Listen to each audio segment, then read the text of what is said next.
ஒரு வயசான ஆள் நிலத்தில் ஏறு உழுதுகிட்டு இருந்தாராம். கிழிஞ்சு போன ஒரு சின்ன துண்டை தான் இடுப்பில் கட்டியிருந்தாராம். தலையில் ஒரு கந்தலை சுற்றி இருந்தார். உடம்பு பூரா சேரு, ரொம்ப ஏழை. ஏறு ஓட்டிகிட்டு இருக்கிறவர் வேற எப்படி இருப்பார்? இருந்தாலும் அந்த ஆள் ரொம்ப ஜாலியாக பாட்டு பாடிக்கிட்டே ஏறு உழுதுகிட்டு இருந்தாராம். உடம்புல தான் அவர் ஏழையை தவிர மனசில் ஒரு ஏழையா தெரியல. அந்த சமயத்தில் அந்த நாட்டு ராஜா அந்த பக்கமாக குதிரை மேலே வந்தாராம். வேட்டைக்கு போயிட்டு பரிவாரங்களோட திரும்பி வந்துகிட்டு இருக்கிறார். ரொம்ப செல்வ செழிப்புல இருக்கிற ராஜா அவர் இந்த வயசான விவசாயியை பார்த்துருக்கார். இந்த ஆள் ரொம்பவும் ஏழைங்கிறது அவர் பார்த்தாவே பளிச்சுன்னு தெரியுது. கட்டிக்கிறதுக்கு நல்ல துணி இல்லை, உடம்போ இழைச்சி போயிருக்குது, வயிறு முதுகுல போய் ஒட்டிட்டு இருக்கு, கண்ணு குழு விழுந்து போயிருக்குது. ஆனாலும் முகத்தை பார்த்தா சந்தோஷமா இருக்கிற மாதிரி இருக்கு. இவ்வளவு உற்சாகமா பாடிக்கிட்டு இருக்கிறாரே அப்படின்னு ஆச்சரியமா நினைச்சு பார்த்தார் அந்த ராஜா. சரி, அவர்கிட்ட கொஞ்சம் பேச்சு கொடுத்து பார்க்கலாம் அப்படின்னு முடிவு பண்ணார். ஐயா பெரியவரே, இப்படி கொஞ்சம் வர முடியுமான்னாராம்.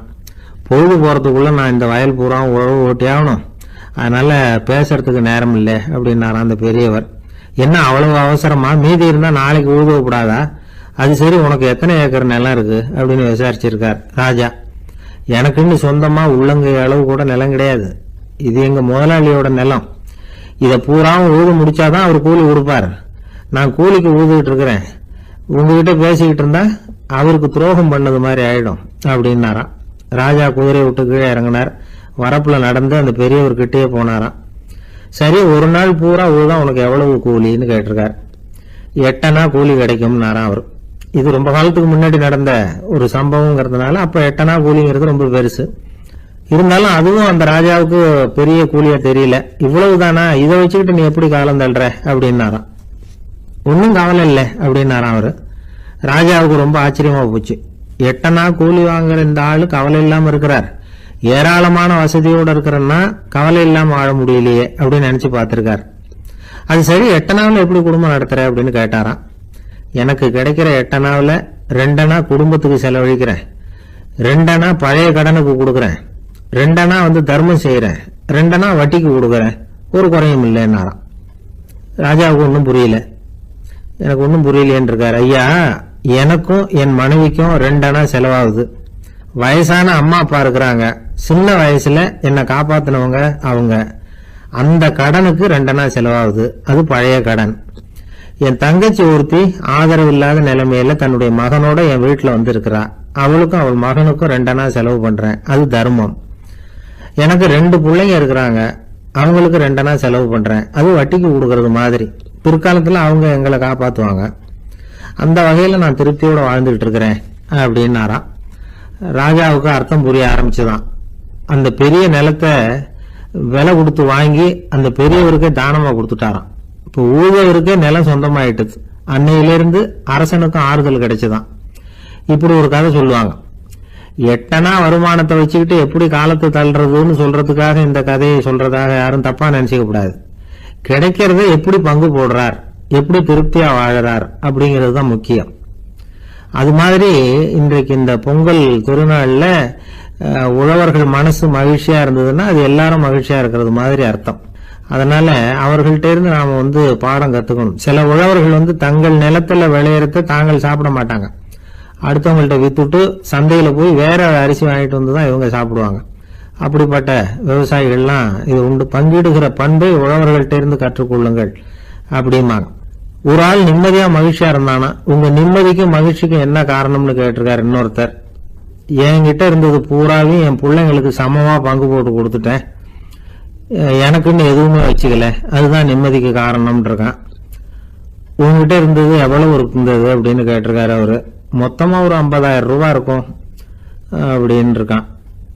அவ்வளவும் பணமாவே இருந்ததா அப்படின்னு கேட்டிருக்காங்க அவங்க. இல்லைங்க, அவ்வளவும் கடன், அதுதான் பிரிச்சு கொடுத்துருக்கேன் பிள்ளைங்க கிட்ட அப்படின்னு நானும். அவன் ஆரம்ப காலத்துல ஒரு குரு, அப்போ ஒரு சீடன் இருந்தான். அது வேடிக்கையான குரு, வேடிக்கையான சீடன். ஒரு ஆசிரமம்.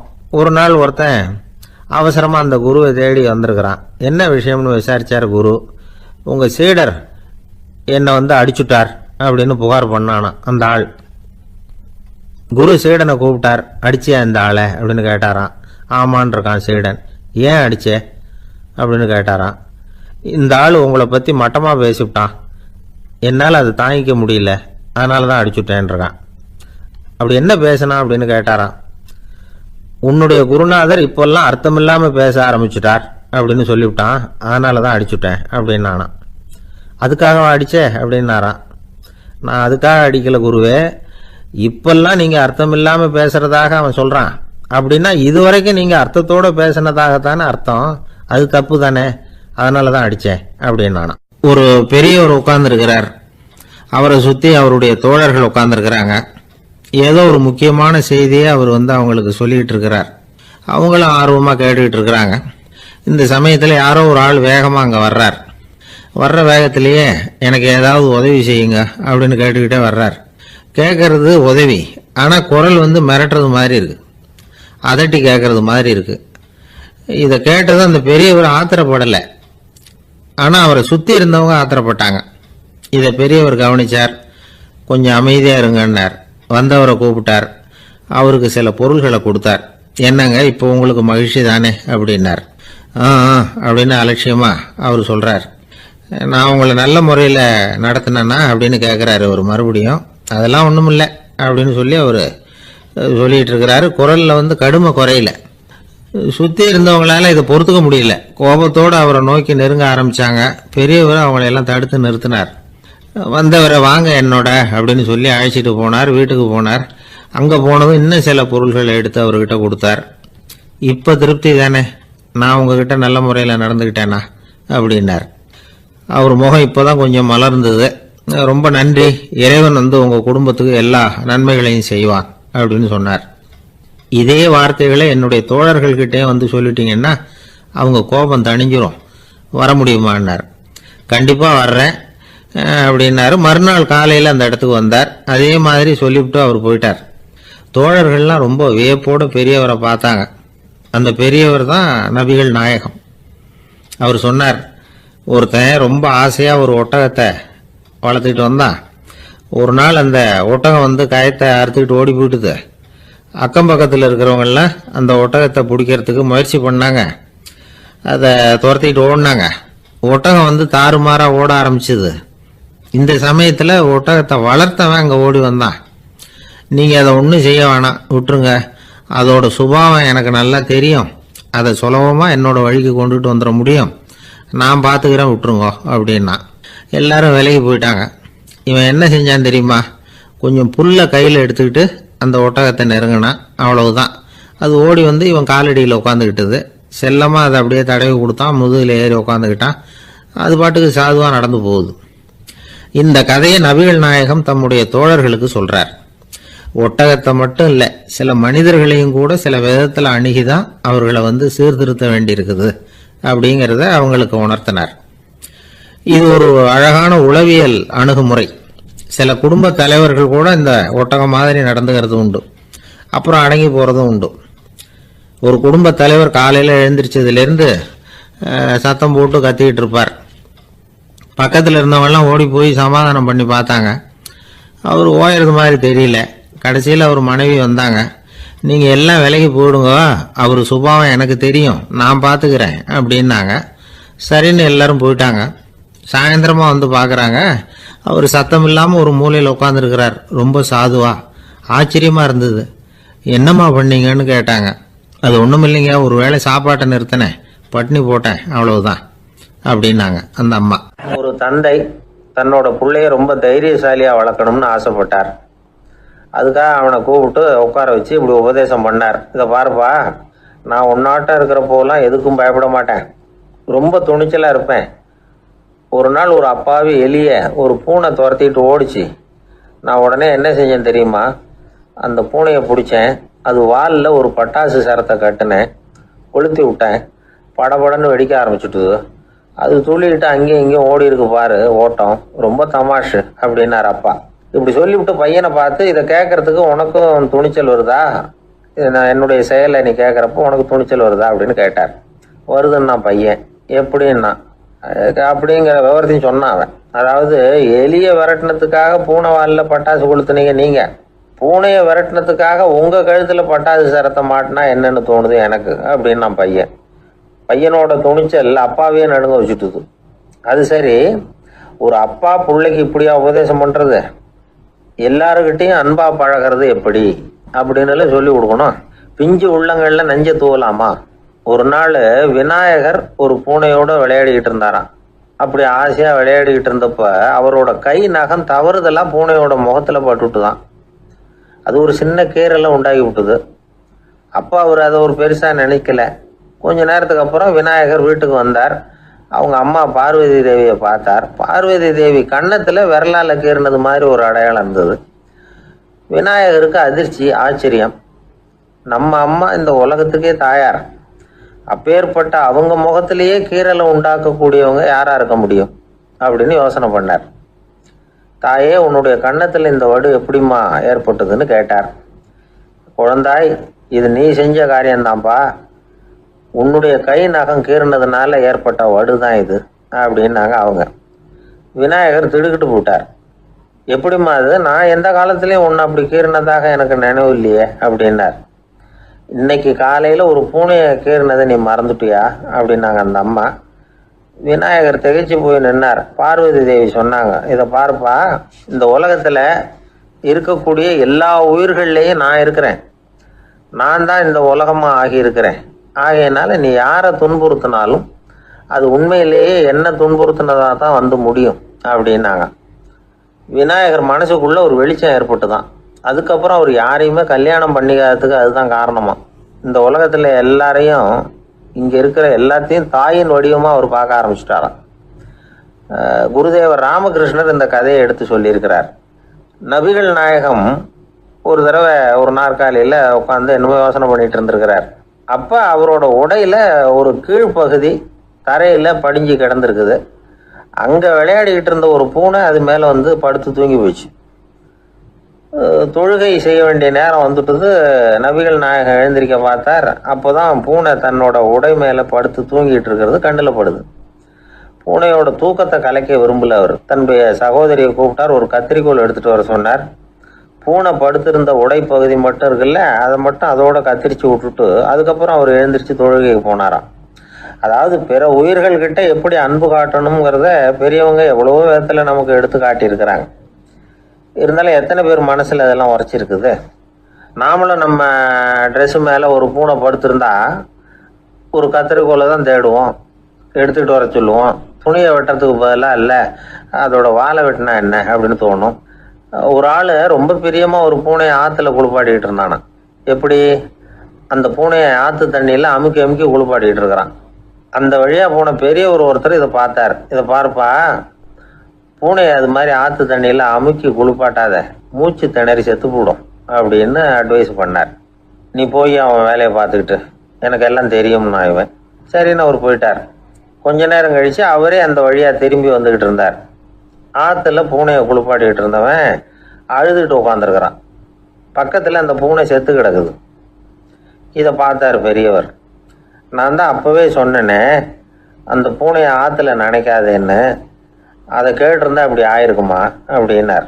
அந்த ஆள் கோபமாக இவரை முறைச்சி பார்த்தான். அட போய்யா, இந்த பூனை ஆற்றுல குளித்ததுனால ஒன்றும் செத்து போகல, குளித்ததுக்கு அப்புறம் அதோட உடம்பு ஈரமாக இருக்குதுன்னு அதை புழிஞ்சேன், அதனால தான் அப்படி ஆயிட்டுது அப்படின்னா. ஒரு ஜென் துறவி, அவருக்கு ரொம்ப வயசாயிட்டுது. கடைசி காலம். நண்பர்களெல்லாம் கூப்பிட்டார். நண்பர்களே, நான் வித்தியாசமான முறையில் சாகணும்னு ஆசைப்படுறேன், அதுக்கு ஏதாவது யோசனை சொல்லுங்களேன் அப்படின்னு கேட்டாராம். நண்பர்கள் சிரித்தாங்க. என்ன பேச்சு பேசுகிறீங்க? சாவறதுங்கிறது என்ன விளையாட்டுத்தனமான காரியமா அப்படின்னு கேட்டிருக்காங்க. அந்த துறவி கொஞ்ச நேரம் யோசனை பண்ணார். அப்புறம் கேட்டாராம், இது வரைக்கும் யாராவது நடந்துக்கிட்டே இறந்துருக்குறாங்களா அப்படின்னாராம். எல்லாரும் இல்லைன்னாங்களாம். ஒருத்தர் மட்டும் சொல்லியிருக்கார், அப்படியும் ஒருத்தர் இறந்துருக்கிறதாக ஒரு கதையில் படிச்சிருக்கிறேன், ஒரு ஞானியால் தான் அப்படியெல்லாம் செய்ய முடியும் அப்படின்னு அவர் சொன்னாராம். சரி, அப்படின்னா அந்த முறை நமக்கு வேணாம், நின்றுக்கிட்டே யாராவது உயிரை விட்டுருக்காங்களா அப்படின்னு விசாரிச்சாராம். அப்படியும் ஒருத்தர் இறந்துருக்கிறார் அப்படின்னாங்களாம். மறுபடியும் அந்த துறவி யோசனை பண்ணியிருக்கிறார். ஏதாவது வித்தியாசமான முறையில் நாம் போகணும் அப்படிங்கிறது அவருடைய விருப்பம். மனிதன் எப்படி வாழ்கிறானோ அப்படி இறப்பது தான் நல்லது. சரி, யாராவது தலைகீழாக யோகம் செய்யும் நிலையில் இறந்துருக்கிறாங்களா அப்படின்னு விசாரிச்சாராம். நண்பர்கள் சிரித்தாங்க. தலைகீழாக நின்னபடி இறந்ததாக நாங்கள் கேள்விப்பட்டதே இல்லை, அது முடியாத காரியம் அப்படின்னு இருக்காங்க. இப்போ அந்த துறவிக்கு திடீர்னு உற்சாகம் வந்துட்டுது. உடனே எழுந்திரிச்சார், தலைகீழாக நின்னார், அப்படியே உயிரை விட்டுட்டார். அவ்வளோதான். அந்த மடாலயத்தில் ஒரே குழப்பம். எப்படி அவரை கீழே இறக்கி படுக்க வைக்கிறது அப்படின்னு புரியல. இப்படி உயிர் விடுறதை பற்றி அவங்க இது வரைக்கும் கேள்விப்பட்டதும் இல்லை. உண்மையிலேயே இவர் இறந்து தான் போனாராங்கிறதும் தெரியல. சோதித்து பார்த்தாங்க. இதய துடிப்பு, நாடி துடிப்பு எல்லாம் நின்று போயிருந்தது. இவர் எப்பவும் இப்படி தான், என்ன பண்ணுறது இப்போ அப்படின்னு சொல்லி எல்லாரும் குழம்பிக்கிட்டு இருக்கிற சமயத்தில் ஒரு பெரியவர் யோசனை சொன்னார். இந்த துறவியோட மூத்த சகோதரி பக்கத்து மடாலயத்தில் இருக்கிறாங்க, அவங்கள இங்கே அழைச்சிட்டு வந்தால் ஏதாவது வழி கிடைக்கும் அப்படின்னார். அந்த அம்மாவுக்கு 90 வயசு. அழைச்சிட்டு வந்தாங்க. ஒரு குச்சியை ஊன்றிக்கிட்டு அப்படியே மெதுவாக நடந்து வந்தாங்க. தம்பி தலைகீழாக நின்று உயிர் விட்டு இறக்கிறத பார்த்தாங்க. தம்பின்னு கூப்பிட்டு பார்த்தாங்க, ஒன்றும் காணோம். உடனே என்ன பண்ணாங்க, தன்னுடைய கைத்தடியால் தம்பியோட உடலை ஒரு தட்டினாங்க. ஏப்பா சாகிறப்பவும் உன்னுடைய குறும்புத்தனத்தை விடலையா, இப்படியாடா சாகிறது, ஒழுங்காக செத்து தொலை அப்படின்னாங்களாம். அவ்வளவுதான். உடனே அந்த துறவி திரும்பி நேராக நின்னார். அக்கா கோவப்படாத, நான் ஒழுங்காக சாகிறேன், எப்படி செத்தா என்ன, எல்லாம் எனக்கு ஒன்று தான் அப்படின்னு சொல்லிவிட்டு அப்படியே தரையில் படுத்து உயிரை விட்டாராம். அதுக்கப்புறம் அந்த அம்மா கோலை கையில் எடுத்துக்கிட்டு அப்படியே திரும்பி கூட பார்க்காம அவங்க பாட்டுக்கு போயிட்டாங்களாம். மரணத்தை ஒரு விளையாட்டாக ஆக்கிய அந்த துறவிக்கு வாழ்க்கையே ஒரு விளையாட்டாக தான் இருந்திருக்குது. எந்த நோக்கமும் இல்லாமல் செயல்படுறதுன்னா என்னங்கிறதும் அவருக்கு தெரிஞ்சிருக்குது. பயனை எதிர்பார்க்காம பணி செய்து வாழ்ந்து மறைந்த மகான் அவர். தம்முடைய தொழிலை விளையாட்டு போல செய்ய தெரிஞ்சவருக்கு வாழ்க்கையே ஒரு விளையாட்டாக மாறிடும். எல்லாமே விளையாட்டாகி விடுகிற போது மரணமும் விளையாட்டாகிவிடும் அப்படிங்கிறது தான் அந்த தத்துவம். ஆனால் அதுக்கு முன்னாடி உங்களுக்குள்ளே இருக்கிற உண்மையான நடிகனை நீங்கள் அடையாளம் கண்டுபிடிக்கணும். நீங்கள் நடிக்க வேண்டியதே இல்லை, நீங்கள் ஏற்கனவே நடிச்சுக்கிட்டு தான் இருக்கிறீங்க. நீங்கள் இந்த உண்மையை தெரிஞ்சுக்கணும், அவ்வளவுதான். இதுதான் ஞானிகளுடைய கருத்து. வாழ்க்கையை சரியாக புரிஞ்சுக்கிட்டா எல்லாமே நடிப்புங்கிறது புரியும். கல்யாண பத்திரிக்கை அனுப்பியிருந்தேனே, ஏன்டா வரலன்னு கேட்டான் ஒருத்தன். வந்திருந்தேனே அப்படின்னானா இவன். டேய் ஏன்டா போய் சொல்கிற, நான் பத்திரிக்கையே உனக்கு அனுப்பலையே அப்படின்ட்டுருக்கான் அவன். அதுக்கு இவன் சொன்னானா, பத்திரிக்கை அனுப்புனேன்னு நீ போய் சொல்கிறப்போ கல்யாணத்துக்கு வந்தேன்னு நான் போய் சொல்லக்கூடாதா அப்படின்னானா. பிரம்மத்தை அறிந்தவன் பிரம்மமாகிறான் அப்படின்னு ஒரு பெரியவர் பேசினார் ஒரு கோவில்ல. தைத்திரிய உபனிஷத்து அப்படி சொல்லுதான். இதை கேட்கும் பொழுது நமக்கு ஒரு சந்தேகம் வரும். அது எப்படி பிரம்மத்தை அறிந்தவன் பிரம்மம் ஆகிறான்னா, சிங்கத்தை அறிந்தவன் சிங்கம் ஆகிறானா, தோசையை அறிந்தவன் தோசை ஆகிறானா? இப்படிப்பட்ட சந்தேகம் நமக்கு வர்றதுல ஒன்றும் ஆச்சரியம் இல்லை, இது இயற்கை. இதுக்கும் அந்த பெரியவரே பதில் சொல்றார். சிங்கம் வேற, நாம வேற. அதனால சிங்கத்தை அறிந்தவன் சிங்கம் ஆக மாட்டான். ஆனா பிரம்மம் வேற, நாம வேற இல்லை. அதனால பிரம்மத்தை அறிந்தவன் பிரம்மமாகிறான் அப்படிங்கிறது அவரோட விளக்கம். மனிதன் அவன்தான் தான் பிரம்மங்கிறது தெரியாதனால தான் அதை வேற எங்கேயோ தேடிட்டு இருக்கிறான். கடைசியில் அது தான் தாங்கிறது புரிஞ்சுக்கிற பொழுது அவன் பிரம்மம் ஆயிடுறான். இதை விளக்கறதுக்கு ஒரு உபநிஷத்து கதையே இருக்கு. நமக்கு தெரிஞ்ச கதை தான், ஆனால் அதை வேற விதமான அர்த்தத்தில் விளையாட்டாக சொல்லிட்டு இருக்கிறோம். ஒரு சமயம் ஒரு 10 நண்பர்கள் ஒரு காட்டு வழியாக போய்கிட்டு இருக்கிறாங்க. குறுக்க ஒரு நதி, அதை கடந்து அடுத்த பக்கம் போகணும். எல்லாரும் ஒரு வழியாக கடந்து அடுத்த கரைக்கு போய் சேர்ந்துட்டாங்க. அங்கே போய் சேர்ந்ததுக்கு அப்புறம் எல்லாரும் பத்திரமா சேர்ந்துட்டோமா அப்படின்னு தெரிஞ்சுக்கிறதுக்காக எண்ணி பார்க்குறான் அந்த கூட்டத்து தலைவன். அவங்க மொத்தம் 10 பேர். ஆனால் அவன் எண்ணி பார்க்குறப்போ 9 தான் வருது. ஏன்னா அவன் தன்னை விட்டுவிட்டான். எதிரில் நிற்கிறவங்கள மட்டுமே எண்றான். ஐயோ 10வது ஆள் எங்கேங்கிறான், பதறான். சரி நீ இரு, நான் எண்ணி பார்க்குறேன்னு சொல்லிவிட்டு இன்னொருத்தன் எண்றான். அவனும் தன்னை விட்டுட்டு எண்றான். 9 தான் வருது. எல்லாரும் கொய்யோ முறையோன்னு கத்த ஆரம்பிச்சிட்டாங்க. அந்த சமயத்தில் ஒரு பெரியவர் அந்த பக்கமாக வர்றார். என்ன விஷயம்னு விசாரிக்கிறார். 10வது ஆள் 6 அடிச்சுட்டு போடுது அப்படின்னு சொல்லி இவங்க அழறாங்க. சரி அழாதீங்க அப்படின்னு சொல்லி அந்த தலைவனை பார்த்து இப்படி வாங்குறார். வர்றான். இப்போ எனக்கு முன்னாடி ஒரு தரம் எண்ணு பார்க்கலாம்ங்கிறார். 1 2 3ன்னு ஆரம்பித்து 9ல் முடிக்கிறான். உடனே பெரியவர் நீ தான் அந்த 10வது ஆள் அப்படிங்கிறார். இது உண்மை. நாம தான் அது. நாம தான் நம்மளை வேற எங்கேயோ தேடிட்டு இருக்கிறோம். நாம எங்கேயோ தேடிட்டு இருக்கிறோமே, அந்த பிரம்மம் நாம தான். இப்படி ஒரு பெரிய உண்மையை விளக்கறதுக்காக தான் அப்படி ஒரு கதை சொல்லப்பட்டது. ஆனால் அதை நாம் வேறு விதமாக வேடிக்கையாக உபயோகப்படுத்திக்கிட்டு இருக்கிறோம். எப்படி தெரியுமா? ஒரு ஆத்தங்கரையில் ஒரு 10 பேர் மூழ்கிக்கிட்டே நின்றுக்கிட்டு இருந்தாங்களாம். அந்த பக்கமாக வந்த ஒருத்தன், ஏன் இப்படி மூழ்கிக்கிட்டு நிற்கிறீங்கன்னு கேட்டிருக்கிறான். எங்களுக்கு நீச்சல் தெரியாது, நாங்கள்லாம் அடுத்த கரைக்கு போய் சேரணும் அப்படின்னு நாங்களாம். சரி, நாங்கள் விட்டுட்டு போய் விடுறேன். எல்லாரும் அக்கறைக்கு போய் சேர்ந்த உடனே ஆளுக்கு ₹1 வீதமாக மொத்தம் ₹10 எனக்கு கொடுக்கணும் அப்படின்ட்டுருக்கான் இவன். சரின்னு ஒத்துக்கிட்டாங்க. இவன் ஒவ்வொருத்தராக கையை பிடிச்சி மெதுவாக ஆற்றுல இறக்கி அழைச்சிட்டு போயிட்டான். 9 பேரை கரை சேர்த்துட்டான். 10வது ஆள் பாதி ஆற்றுல போயிட்டு இருக்கிறப்போ திடீர்னு வெள்ளம் வந்துட்டுது. புடி நழுவி போச்சு. கையை விட்டுட்டான். வெள்ளம் அடிச்சுட்டு போட்டுது. அழைச்சிட்டு வந்தவன் நீச்சல் அடித்து தடுமாறி கரைக்கு வந்து சேர்ந்துட்டான். கரையில் இருந்தவங்களுக்கு இந்த விஷயம் தெரியாது. இருந்தாலும் இவன் உடம்பு பூரா நனைஞ்சி கொஞ்சம் அதிகமாக மூச்சு வாங்க நின்றுக்கிட்டு இருந்தானா, ஏன் இப்படி மூச்சு வாங்குது, என்ன விஷயம் அப்படின்னு கேட்டாங்களாம். அதுக்கு இவன் கொஞ்சமாக அலட்டிக்காமல் சொன்னானா, வேற ஒன்றும் இல்லை, நீங்கள் கொடுக்க வேண்டிய ₹10 ₹1 குறைஞ்சி போச்சு, அவ்வளவுதான் அப்படின்னானா. அளவுக்கு மிஞ்சினால் அமிர்தமும் நஞ்சு அப்படின்னு சொல்லுவாங்க. அது உண்மைதான். ஒருத்தருக்கு அளவுக்கு மீறிய புகழ் வந்துட்டுதுன்னு வச்சுங்க, அது கூட ஆபத்தா போயிடுறது உண்டு. பழங்காலத்துல எல்லாம் கிரேக்க தேசத்துல ஒரு பழக்கம் உண்டாம். அதாவது யாராவது ஒருத்தரை நாடு கடத்தணும்னா அதுக்கு ஒரு வழி உண்டு. அதாவது ஒருத்தரை நாடு கடத்தணும்னு மக்கள் விரும்புறாங்கன்னு வச்சுங்களேன், அவர் பேரை ஒரு மண்பாண்ட ஓட்டுச்சில்லில் எழுதி அதை ஒரு குறிப்பிட்ட பொது இடத்துல போட்டுற வேண்டியது, அவ்வளவுதான். இது மாதிரி பல பேர் போட்டுக்கிட்டே இருப்பாங்க. எல்லாம் அப்படியே குவிஞ்சு போயிடும். அந்த ஓட்டாஞ்சில்லு குவியலில் யாருடைய பேர் அதிகமாக இருக்குதோ அந்த நபரை ஒரு 10 ஆண்டுகள் நாடு கடத்தி விடுவாங்க. இது அந்த ஊர் வழக்கமாக. ஒரு நாள் அந்த குவியலுக்கு பக்கத்தில் ஒரு ஆள் நின்றுக்கிட்டு இருக்கிறான். அவன் கையில் ஒரு ஓட்டாஞ்சில்லு வச்சிருக்கிறான். அதில் யாரோட பேரையோ எழுதணும், எழுதி அந்த இடத்துல போடணுங்கிறது அவன் ஆசை. ஆனால் அவன் படிக்காதவன், அதனால் எழுத தெரியல. யாராவது அந்த வழியாக வர்றாங்களான்னு பார்த்துக்கிட்டே நின்றுக்கிட்டு இருந்தான். ஒரு பெரியவர் வந்துக்கிட்டு இருந்தார். அவர்கிட்ட ஓடினான். கையில் இருந்த மண்பாண்ட சில்ல கொடுத்தான். ஐயா, இதில் ஒரு பேர் எழுதி கொடுங்களேன்னா. அந்த பெரியவர் அதை வாங்கி கையில் வச்சுக்கிட்டு, என்ன பேர் எழுதணும் சொல்லு அப்படின்னா. இவன் சொன்னான், அரிஸ்டைடிஸ் அப்படின்னு எழுதுங்க அப்படின்னா. இதை கேட்டதும் அந்த பெரியவருக்கு அதிர்ச்சி.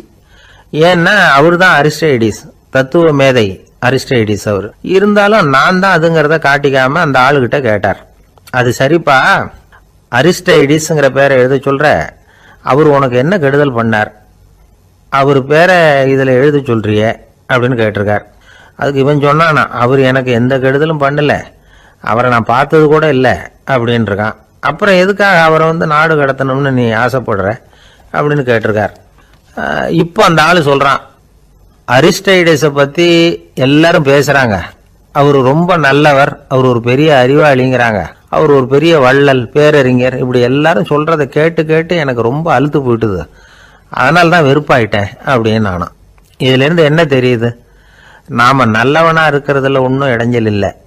ஆனால் நம்மளை நல்லவன் நல்லவன் எல்லாரும் சொல்ல ஆரம்பிச்சிட்டாங்கன்னு வச்சுக்கோங்க, அப்போ இடைஞ்சல் ஆரம்பம்னு அர்த்தம். எதுவுமே அளவுக்கு மிஞ்சி போகாமல் பார்த்துக்க வேண்டியது ரொம்ப அவசியம். அளவுக்கு அதிகமாக ஆசைப்படாதவங்கள ஆபிரகாம் லிங்கனும் ஒருத்தரான்.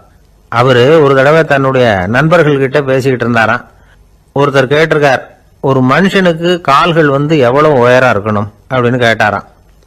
இதுக்கு ஆபிரகாம் லிங்கன் சொன்னாராம், அது என்ன, இடுப்புல இருந்து தரையை தொடுற அளவுக்கு உயரம் இருந்தா போதும் அப்படின்னாராம். ஒரு தடவை நாரதர் ஒரு தெரு வழியா போய்கிட்டு இருந்தார்.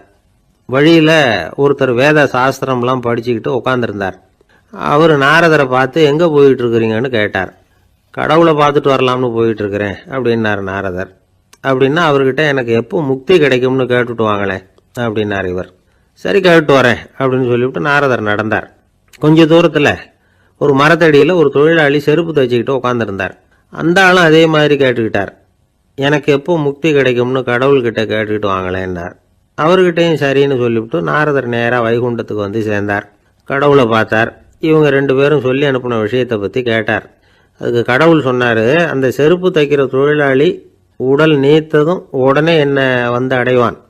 ஆனால் அந்த சாஸ்திரம் படித்த ஆள் இப்போதைக்கு என்கிட்ட சேர மாட்டான். அவன் இன்னமும் பல பிறவிகள் எடுத்து அங்கேயே இருக்க வேண்டி இருக்குது. எப்போ இங்கே சேருவான்னு எனக்கே தெரியாது அப்படின்னார். நாரதருக்கு இதோட ரகசியம் என்னங்கிறது புரியல. எனக்கு ஒன்றும் புரியலையேன்னாரான் கடவுள்கிட்ட. சீக்கிரம் புரிஞ்சுக்குவேன், நீ திரும்பி போகிறப்போ நான் இங்கே வைகுண்டத்தில் என்ன செஞ்சுக்கிட்டு இருக்கேன்னு கேட்டால் ஒரு ஊசியின் துவாரத்தில் ஒரு யானையை கோத்துக்கிட்டு இருக்கிறேன்னு அவங்கக்கிட்ட சொல்லு அப்படின்னார் கடவுள் சிரிச்சுக்கிட்டே. நாரதர் பூமிக்கு திரும்பினார். கடவுளை பார்த்தீங்களா எப்படி இருக்கார் அப்படின்னு விசாரித்தார். வேத சாஸ்திரம் படித்தவர். ஓ பகவானா, அவர் யானையை ஊசியின் காதில் நுழைச்சிக்கிட்டு இருக்கிறார் பார்த்தேன்னார் நாரதர். ஊசி காதில் யானையா? அது எப்படி முடியும்? நீங்கள் சொல்கிறத நான் நம்ப மாட்டேன்னு விட்டார் அவர். சரி, இந்த ஆளுக்கு இறைவன் பேரில் நம்பிக்கை இல்லை அப்படிங்கிறத நாரதர் புரிஞ்சுக்கிட்டார். அடுத்தபடியாக அந்த தொழிலாளி இருந்த இடத்துக்கு போனார். இறைவனை பார்த்தீங்களான்னு கேட்டார் அவர். பார்த்தேன், ஒரு ஊசி துவாரத்தில் யானையை கோத்துக்கிட்டு இருந்தார் அப்படின்னு சொல்லிவிட்டு நாரதர் அந்த ஆள் முகத்தை கவனித்தார். அந்த தொழிலாளி இதை கேட்டுட்டு கொஞ்சம் கூட ஆச்சரியப்படலை. அவரால் முடியாத காரியம் கூட உண்டானார். என்ன இப்படி சொல்கிற? ஊசியின் துவாரத்தில் யானையை கோக்க முடியும்னு நீ நம்புறியா அப்படின்னு கேட்டார் நாரதர். நிச்சயமாக நம்புறேன்னார் அவர். அது எப்படி அப்படின்னு கேட்டார் இவர். இதோ பாருங்க, நான் இந்த ஆலமரத்தடியில் தான் தினமும் உட்காந்துருக்கிறேன். தினமும் இந்த மரத்திலிருந்து எவ்வளவோ பழம் கீழே விழுது. இந்த பழத்தில் இருக்கிற ஒவ்வொரு விதையிலையும் உள்ள ஒரு ஆலமரம் இருக்குது. ஒரு சின்ன விதைக்குள்ள ஒரு பெரிய ஆலமரம் இருக்க முடியுங்கிறப்ப ஊசி துவாரத்தில் கடவுள் யானையை நுழைய வச்சாருங்கிறத ஒத்துக்கிறதுல என்ன கஷ்டம் இருக்கு அப்படின்னு ரொம்ப சர்வசாதாரணமாக பதில் சொன்னாராம் அந்த தொழிலாளி. நாரதர் யோசனை பண்ணார். இந்த தொழிலாளி வேத சாஸ்திரங்களையெல்லாம் படிக்கலைன்னா கூட அறிவுபூர்வமாக சிந்திச்சு இறைவனை நம்புகிறான். அதனால தான் கடவுள் இந்த ஆளுக்கு சீக்கிரம் முக்தி கிடைக்கும்னு சொன்னார் அப்படிங்கிறத புரிஞ்சுக்கிட்டாராம். இந்த கதையில் வர்ற கடவுள், நாரதர், வைகுண்டம் இதெல்லாம் ஒரு பக்கம் இருக்கட்டும். ஒரு சின்ன விதைக்குள்ள ஒரு பெரிய ஆலமரம் தூங்கிக்கிட்டு இருக்கு அப்படிங்கிற உண்மை, அந்தரத்தில் 1000 கிரகங்கள் சுற்றிக்கிட்டு இருக்குங்கிற உண்மை, இதெல்லாம் நாம் பார்த்துக்கிட்டு தானே இருக்கிறோம். இந்த உண்மைகள் அதிசயமாக நமக்கு தெரியறதுனால அதை நம்பாமல் இருந்துட முடியாது. இயற்கையை பரிபூர்ணமாக நம்புங்கள், அந்த நம்பிக்கையே நம்ம வாழ்க்கைக்கு ஆதாரம் அப்படிங்கிறத விளக்கறதுக்காக தான் இந்த கதை. இந்த காலத்தில் நம்ம பிள்ளைங்களுக்கெல்லாம் இது மாதிரி நம்பிக்கை அதிகமாகவே இருக்குது. ஒரு நாள் ஒரு சின்ன பையன்கிட்ட கேட்டேன், ஏன்பா கடவுள் ஒரு பானைக்குள்ள ஒரு யானையை நுழைய வச்சுட்டாருன்னு சொன்னா அதை நீ நம்புவியா அப்படின்னு கேட்டோம். நம்புவேன் சார், அது ஒன்றும் பெரிய அதிசயம் இல்லைன்னா. எப்படிறான்னு கேட்டோம். எப்படின்னா அந்த பானை அந்த யானையை விட பெருசாக இருந்திருக்கும், அவ்வளவுதான் அப்படின்னு சொல்கிறான். எங்கே போயிட்டு வரீங்க அப்படின்னு கேட்டேன். எனக்கு வேண்டப்பட்ட ஒருத்தரை பார்த்து ஆஸ்பத்திரிக்குன்னார். எந்த ஆஸ்பத்திரிக்குன்னே? மாட்டு ஆஸ்பத்திரிக்குன்னார். என்ன விஷயம்னே? மாமனாருக்கு உடம்பு சரியில்லை, அதுதான் மாட்டு ஆஸ்பத்திரிக்கு போயிட்டு வரேன்னார். அட பாவி, அதுக்கு அந்த ஆஸ்பத்திரிக்கா போவாங்க அப்படின்னு ஆச்சரியமா. அட அது இல்லைப்பா, முதல்ல எங்கள் குடும்ப டாக்டர் தான் தேடிக்கிட்டு போனேன். அவர் அந்த நேரத்தில் அவர் வளர்க்குற நாய்க்குட்டிக்கு உடம்பு சரியில்லைன்னு சொல்லி அதை தூக்கிக்கிட்டு மாட்டு ஆஸ்பத்திரிக்கு போயிட்டாராம் சொன்னாங்க. அதனால அங்கே போய் அவரை சந்தித்து விஷயத்தை சொல்லிவிட்டு வர்றேன்னார். அப்புறம் தான் எனக்கு கொஞ்சம் நிம்மதியாக இருந்தது. பொதுவாக நமக்கு தெரிஞ்ச வரையில் டாக்டர்கள் 2 வகை. நமக்கு வைத்தியம் பண்ணுற டாக்டர்கள் ஒரு வகை, நம்மக்கிட்ட இருக்கிற ஆடு மாடு கோழிக்கு வைத்தியம் பண்ணுற டாக்டர்கள் ஒரு வகை. இப்போ தான் எனக்கு தெரியும் இன்னொரு வகையான டாக்டர்களும் உண்டுங்கிறது. அது யாருன்னா பூச்சிகளுக்கு வைத்தியம் பண்ணுற டாக்டர்கள், அதாவது பூச்சி டாக்டர்கள். வெளிநாடுகளில் அப்படிலாம் கூட சில பேர் இருக்கிறாங்க. பிரிட்டனில் யார்க்ஷயர் வட்டாரத்தில் ராதர்ஹாம் அப்படின்னு ஒரு ஊர். அங்கே ஒரு விலங்கியல் மருத்துவர், பேர் டாக்டர் லான்ஸ் ஜெப்சன். அவர் ஆஸ்பத்திரி வாசலில் பார்த்தீங்கன்னா தினமும் நிறைய பேர் நின்றுக்கிட்டு இருப்பாங்க. கையில் கண்ணாடி குடுவை, தகர டப்பா இப்படி ஏதாவது இருக்கும். அதுக்குள்ளே ஏதாவது பூச்சிகள் இருக்கும். அதுக்கு வைத்தியம் பண்ணுறதுக்காக வந்தவங்க தான் அவங்க எல்லாம். சிலந்தி பூச்சி, பல்லி, தேளு, பாம்பு இப்படி ஏதாவது இருக்கும். பொழுதுபோக்காக சில பேர் நாய், பூனை, கிளி, மைனா, புறா இப்படி ஏதாவது வளர்க்குறாங்கல்ல, அது மாதிரி இப்போல்லாம் தேளு, பல்லி, பாம்பு, பூச்சி இதையெல்லாம் வளர்க்க ஆரம்பிச்சிட்டாங்களாம். இது ஒரு புது ஃபேஷன். இப்போ கூண்டுக்குள்ளே டப்பாக்குள்ளே போட்டு வளர்க்குறது, அதுக்கு ஏதாவது நோய் வந்துட்டுதுன்னா வைத்தியம் பண்ணுறதுக்கு டாக்டர்கிட்ட வந்துட வேண்டியது, இப்படி இந்த பழக்கம்லாம் நிறையா வந்துட்டுது. ரத்தம் உறிஞ்சிற அட்டைகள் கூட இவங்ககிட்ட வைத்தியத்துக்கு வருதான். சிலந்திகளில் செங்கால் சிலந்தின்னு ஒரு வகை. மத்திய அமெரிக்க காடுகளில் இது அதிகம். சிலந்திகள்லேயே ரொம்ப விலை உசந்தது இந்த ரகம்தான். கால்களில் சிவப்பு கோடுகள் இருக்கும். இந்த இனம் இப்போ குறைஞ்சிக்கிட்டே வர்றதுனால சர்வதேச விதிகளின்படி இவற்றின் ஏற்றுமதி இறக்குமதிக்கு தடை விதிக்கப்பட்டிருக்குது. அதனால் இதை வளர்க்குறவங்க வீட்டுக்குள்ளேயே இனவிருத்தி மூலமாக பெருக்கி விற்பனை பண்ணிட்டு வராங்களாம். அந்த வகை சிலந்திகள் தான் இப்போ வைத்தியத்துக்கு அதிகமாக வருதான். சரி, இதுக்கெல்லாம் எப்படி வைத்தியம் பண்ணுறாங்க? முதல்ல அதை குளிர்பதன பெட்டியின் வழுவழுப்பான சுவரில் விட்ட உடனே அதெல்லாம் மெதுவாக இறங்கி வரும். அப்போ அதன் நோயை கண்டுபிடிக்கிறது சுலபம். அப்புறம் அதுக்கு கிருமிகளை கொல்லக்கூடிய மருந்துகளையோ வலி நிவாரண மருந்துகளையோ கொடுப்பாங்க. கால் உடைஞ்ச சிலந்திகளுக்கு பசையை கொண்டு ஆப்ரேஷன் பண்ணுவாங்க. சில சிலந்திகளுக்கு உடைஞ்ச காலை எடுத்துட்டா புதிய கால் வளர்ந்துடும். சிலந்திகளை மனிதர்கள் கையில் எடுக்கிறப்போ அது பயந்து போய் கீழே குதிக்குது. அதனால் கால் உடஞ்சி விடுது, இல்லைன்னா வயிறு சேதமடையுது. அந்த நிலைமையில் வர்ற சிலந்திகளுக்கு மயக்க மருந்து கொடுத்து ஆப்ரேஷன்லாம் கூட பண்ணுறாங்களாம். பார்த்தீங்களா பூச்சிகளுக்கு வந்த வாழ்வே. நம்ம ஊர்லேயும் வீடுகளில் பூச்சிகள் வளர்க்குறது உண்டு. ஒருத்தர் வந்தார், எனக்கு 3000 கரப்பாம்பூச்சி அவசரமாக தேவைப்படுது, எங்கே கிடைக்கும்னு கேட்டார். கரப்பாம்பூச்சியா, அது என்னத்துக்குன்னு கேட்டோம். அது வேற ஒன்றும் இல்லை, நான் குடியிருக்கிற வாடகை வீட்டை காலி பண்ண போகிறேன். வீட்டு சொந்தக்காரர் என்ன சொல்கிறாருன்னா, இந்த வீட்டுக்கு நான் குடி வந்தப்போ எப்படி இருந்ததோ அதே நிலைமையில விட்டுட்டு போகணும்னு வீட்டுக்காரர் சொல்லியிருக்கிறார், அதனால தான் கேட்டேன் அப்படின்னார். என்னை விட யோக்கியம் இந்த உலகத்தில் வேற யாரும் இல்லை சார் அப்படின்னார் ஒருத்தர். அவரை விட அயோக்கியன் வேற யாரும் இருக்க முடியாதுங்கிற முடிவுக்கு கேட்டவங்க வந்துட்டாங்களாம். மனுஷனுக்கு இருக்கிற ஒரு மிகப்பெரிய குறையே தன்கிட்ட இருக்கிற குறை அவனுக்கு தெரியாமல் போகிறது தான். ஆனால் அடுத்தவங்கிட்ட இருக்கிற குறை அவனுக்கு தெளிவாக தெரிஞ்சிடும். ஒரு ஒட்டகம் ஒரு கொக்கை பார்த்து ஒரு கேள்வி கேட்டுதான். என்ன கேள்வி தெரியுமா? உன் கழுத்து ஏன் இப்படி வளைஞ்சு போயிருக்குது அப்படின்னு கேட்டிருக்கு. இதுக்கு உடம்பே வளைச்சல். இது போய் கொக்கை கிண்டல் பண்ணுது. இன்னைக்கு மனித சுபாவமும் கிட்டத்தட்ட இப்படித்தான் இருக்குது. இந்த உலகத்தில் குறையில்லாத மனிதர்கள் யாரும் கிடையாது, நாம உள்பட. அப்படிங்கிறத முதல்ல நாம் நல்லா புரிஞ்சுக்கணும். ஒரு ஊரில் ஒரு விற்பனை நிலையம் இருந்தது. செல்ல பிராணிகளை விற்பனை செய்கிற நிலையம் அது. நாய், கிளி, பூனை இப்படி நிறைய வச்சு விற்பனை பண்ணிகிட்டு இருக்கிறாங்க. நாய்க்குட்டி விற்பனை செய்கிற பகுதியில் ஒரு சிறுவன் நின்றுக்கிட்டு இருந்தான். விற்பனை செய்கிற ஆளுகிட்ட விலை கேட்டுக்கிட்டு இருந்தான். அதுவும் இருக்குதே, அந்த நாய்க்குட்டி என்ன விலை அப்படின்னு கேட்டானா. 1000 ரூபா அப்படின்னாரான். சரி, அது வேணாம், இது என்ன விலைன்னு இருக்கான். 500 ரூபா அப்படின்னாரான். இந்த சின்ன பையன் கையில் வச்சிருந்தது வெறும் 50 ரூபா தான். அதனால இதை விட குறைச்சலாக கிடைக்குமான்னு பார்த்துருக்கான். அந்த கடையில் ஒரு மூலையில் சரியாக கவனிக்கப்படாமல் ஒரு நாய்க்குட்டி படுத்து கிடந்தது. பாவமாக கத்திக்கிட்டு இருந்தது. அதை பார்த்ததுமே இவனுக்கு அது ரொம்ப பிடிச்சி போச்சு. உடனே அந்த கடைக்காரரை பார்த்து, அதுவும் அந்த மூலையில் படுத்து கிடக்குதே அந்த நாய்க்குட்டி என்ன விலை அப்படின்னு கேட்டிருக்கான். தம்பி, அது ஒரு கால் ஊனம், அதனால் அது உன்னோட குதித்து விளையாடவோ ஓடுறதோ அதால் முடியாத காரியம் அப்படின்ட்டுருக்கார் அவர். அது தெரிஞ்சுதாங்க கேட்குறேன், அதோட விலை என்ன அதை மட்டும் சொல்லுங்களேன் அப்படின்ட்டுருக்கான். தம்பி, இது கால் ஊனம் உள்ள ஒரு நாய். இதை போய் காசு கொடுத்து வாங்கிறதுக்கு யாராவது பிரியப்படுவாங்களா? இதை நான் உனக்கு இலவசமாகவே தர்றேன், எடுத்துகிட்டு போ அப்படின்னாரான். இதை கேட்டதும் அந்த சிறுவனுக்கு கோவம் வந்துட்டு தான். நீங்கள் ஒன்றும் சும்மா கொடுக்க வேணாம், இந்தாங்க 50 ரூபா, இதை வச்சுக்கிட்டு நாய்க்குட்டியை கொடுங்க அப்படின்ட்டுருக்கான். அவருக்கு ஒன்றும் புரியல, ஆச்சரியமாக இருந்தது. சரின்னு பணத்தை வாங்கிட்டு நாய்க்குட்டியை தூக்கி கொடுத்தார். அந்த சிறுவன் அந்த நாய்க்குட்டியை 2 கையாலையும் வாங்கினா, மார்போட பிரியமாக சேர்த்து அணைச்சிக்கிட்டான். தெருவில் இறங்கி நடக்கிறான். அப்படி நடக்கும்பொழுது தான் பார்க்குறார், கடைக்காரர் ஆச்சரியமாக அவனை பார்க்குறார். அப்போ தான் அவருக்கு ஒரு விஷயம் புரியுது.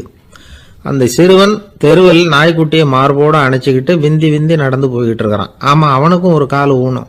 இந்த நாய்க்குட்டியை யாருமே வாங்க மாட்டாங்கன்னு நினச்சிக்கிட்டு இருந்தார். குறையுள்ள அதுக்கும் ஒரு எஜமானன் கிடைச்சுட்டான். அதனால ஊனம் ஒரு குறை இல்லை அப்படிங்கிற உண்மையை அந்த கடைக்காரர் புரிஞ்சுக்கிட்டாராம். நம்மால் ஒருத்தர் கொஞ்சம் வயசானவர், எழுந்திரிச்சு சரியாக நடக்க முடியாது, சாய்வு நாற்காலியிலேயே எப்பவும் உட்காந்துருப்பார். அவர் தனக்கு துணையாக ஒரு நாயை பக்கத்தில் வச்சிருந்தார். அதுவும் ரொம்ப வயசான ஒரு நாய், எழுந்திரிக்கவே சிரமப்படும், நடக்கவும் முடியாது. அவர் பக்கத்திலே இதுவும் சோர்ந்து போய் படுத்து கிடக்கும். அந்த பெரியவரை பார்க்க வந்த ஒருத்தர் கேட்டார், ஏங்க, ஒரு சின்ன பையனை உங்களுக்கு துணையாக வச்சுக்கப்படாதா? இந்த நாயை உங்களுக்கு பாதுகாப்பாக வச்சிருக்கிறீங்களே, உங்களுக்கு ஒரு ஆபத்துன்னா இது எப்படி உங்களுக்கு உதவ முடியும் அப்படின்னார். அப்போ அவர் சொன்னாராம், எனக்கு ஒரு ஆபத்துன்னா அந்த சமயத்தில் இந்த நாய் என்னை தனியாக விட்டுட்டு ஓடி போயிடாமல் இருக்கணும்ல, அதுக்காகத்தான் இதை நான் வச்சிருக்கிறேன் அப்படின்னாராம். ஒரு ஆள் ராமகிருஷ்ணரை தேடி வந்தான். அவன் கையில் 1000 பொற்காசுகள் வச்சிருந்தான். அதை அவர்கிட்ட கொடுத்து இதை ஏற்றுக்கணும் அப்படின்னு ரொம்ப பணிவாக கேட்டுக்கிட்டான். அவர் பார்த்தார், இது எனக்கு தேவையில்லை, ஆனாலும் உன்னுடைய மனசை புண்படுத்துறதுக்கு நான் விரும்பலை, அதனால் நீ கொடுக்கறத வாங்கிக்கிறேன்னார். வாங்கிக்கிட்டார். அப்புறம் கேட்டார், இதை பாரு, இனிமே இதெல்லாம் என்னுடைய இது தானே அப்படின்னார். ஆமாம், அதையெல்லாம் நான் உங்களுக்கே கொடுத்துட்டேன் அவன். சரி, இப்போ நீ எனக்காக ஒரு காரியம் பண்ணணும்னார். என்ன செய்யணும்னு சொல்லுங்கன்னா, இந்த நாணயங்களையெல்லாம் எடுத்துக்கிட்டு போய் கங்கை நதியில் எரிஞ்சுட்டு வா அப்படின்னார். இவனுக்கு அதிர்ச்சியாக போச்சு. என்ன பண்ணுறது, இனிமேல் அது முடியாதுன்னு சொல்ல முடியாது. ஏன்னா அந்த நாணயங்களையெல்லாம் அவருக்கே கொடுத்துட்டான். இனிமேல் அதெல்லாம் இவனுடையது இல்லை.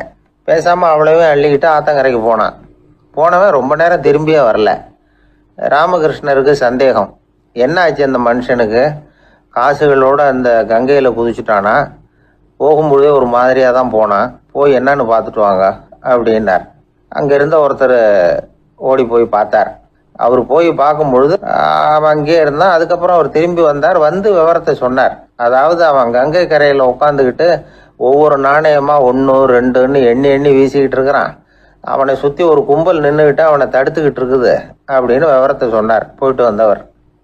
இதை கேட்டதும் ராமகிருஷ்ணரே புறப்பட்டு அங்கே போனாராம்.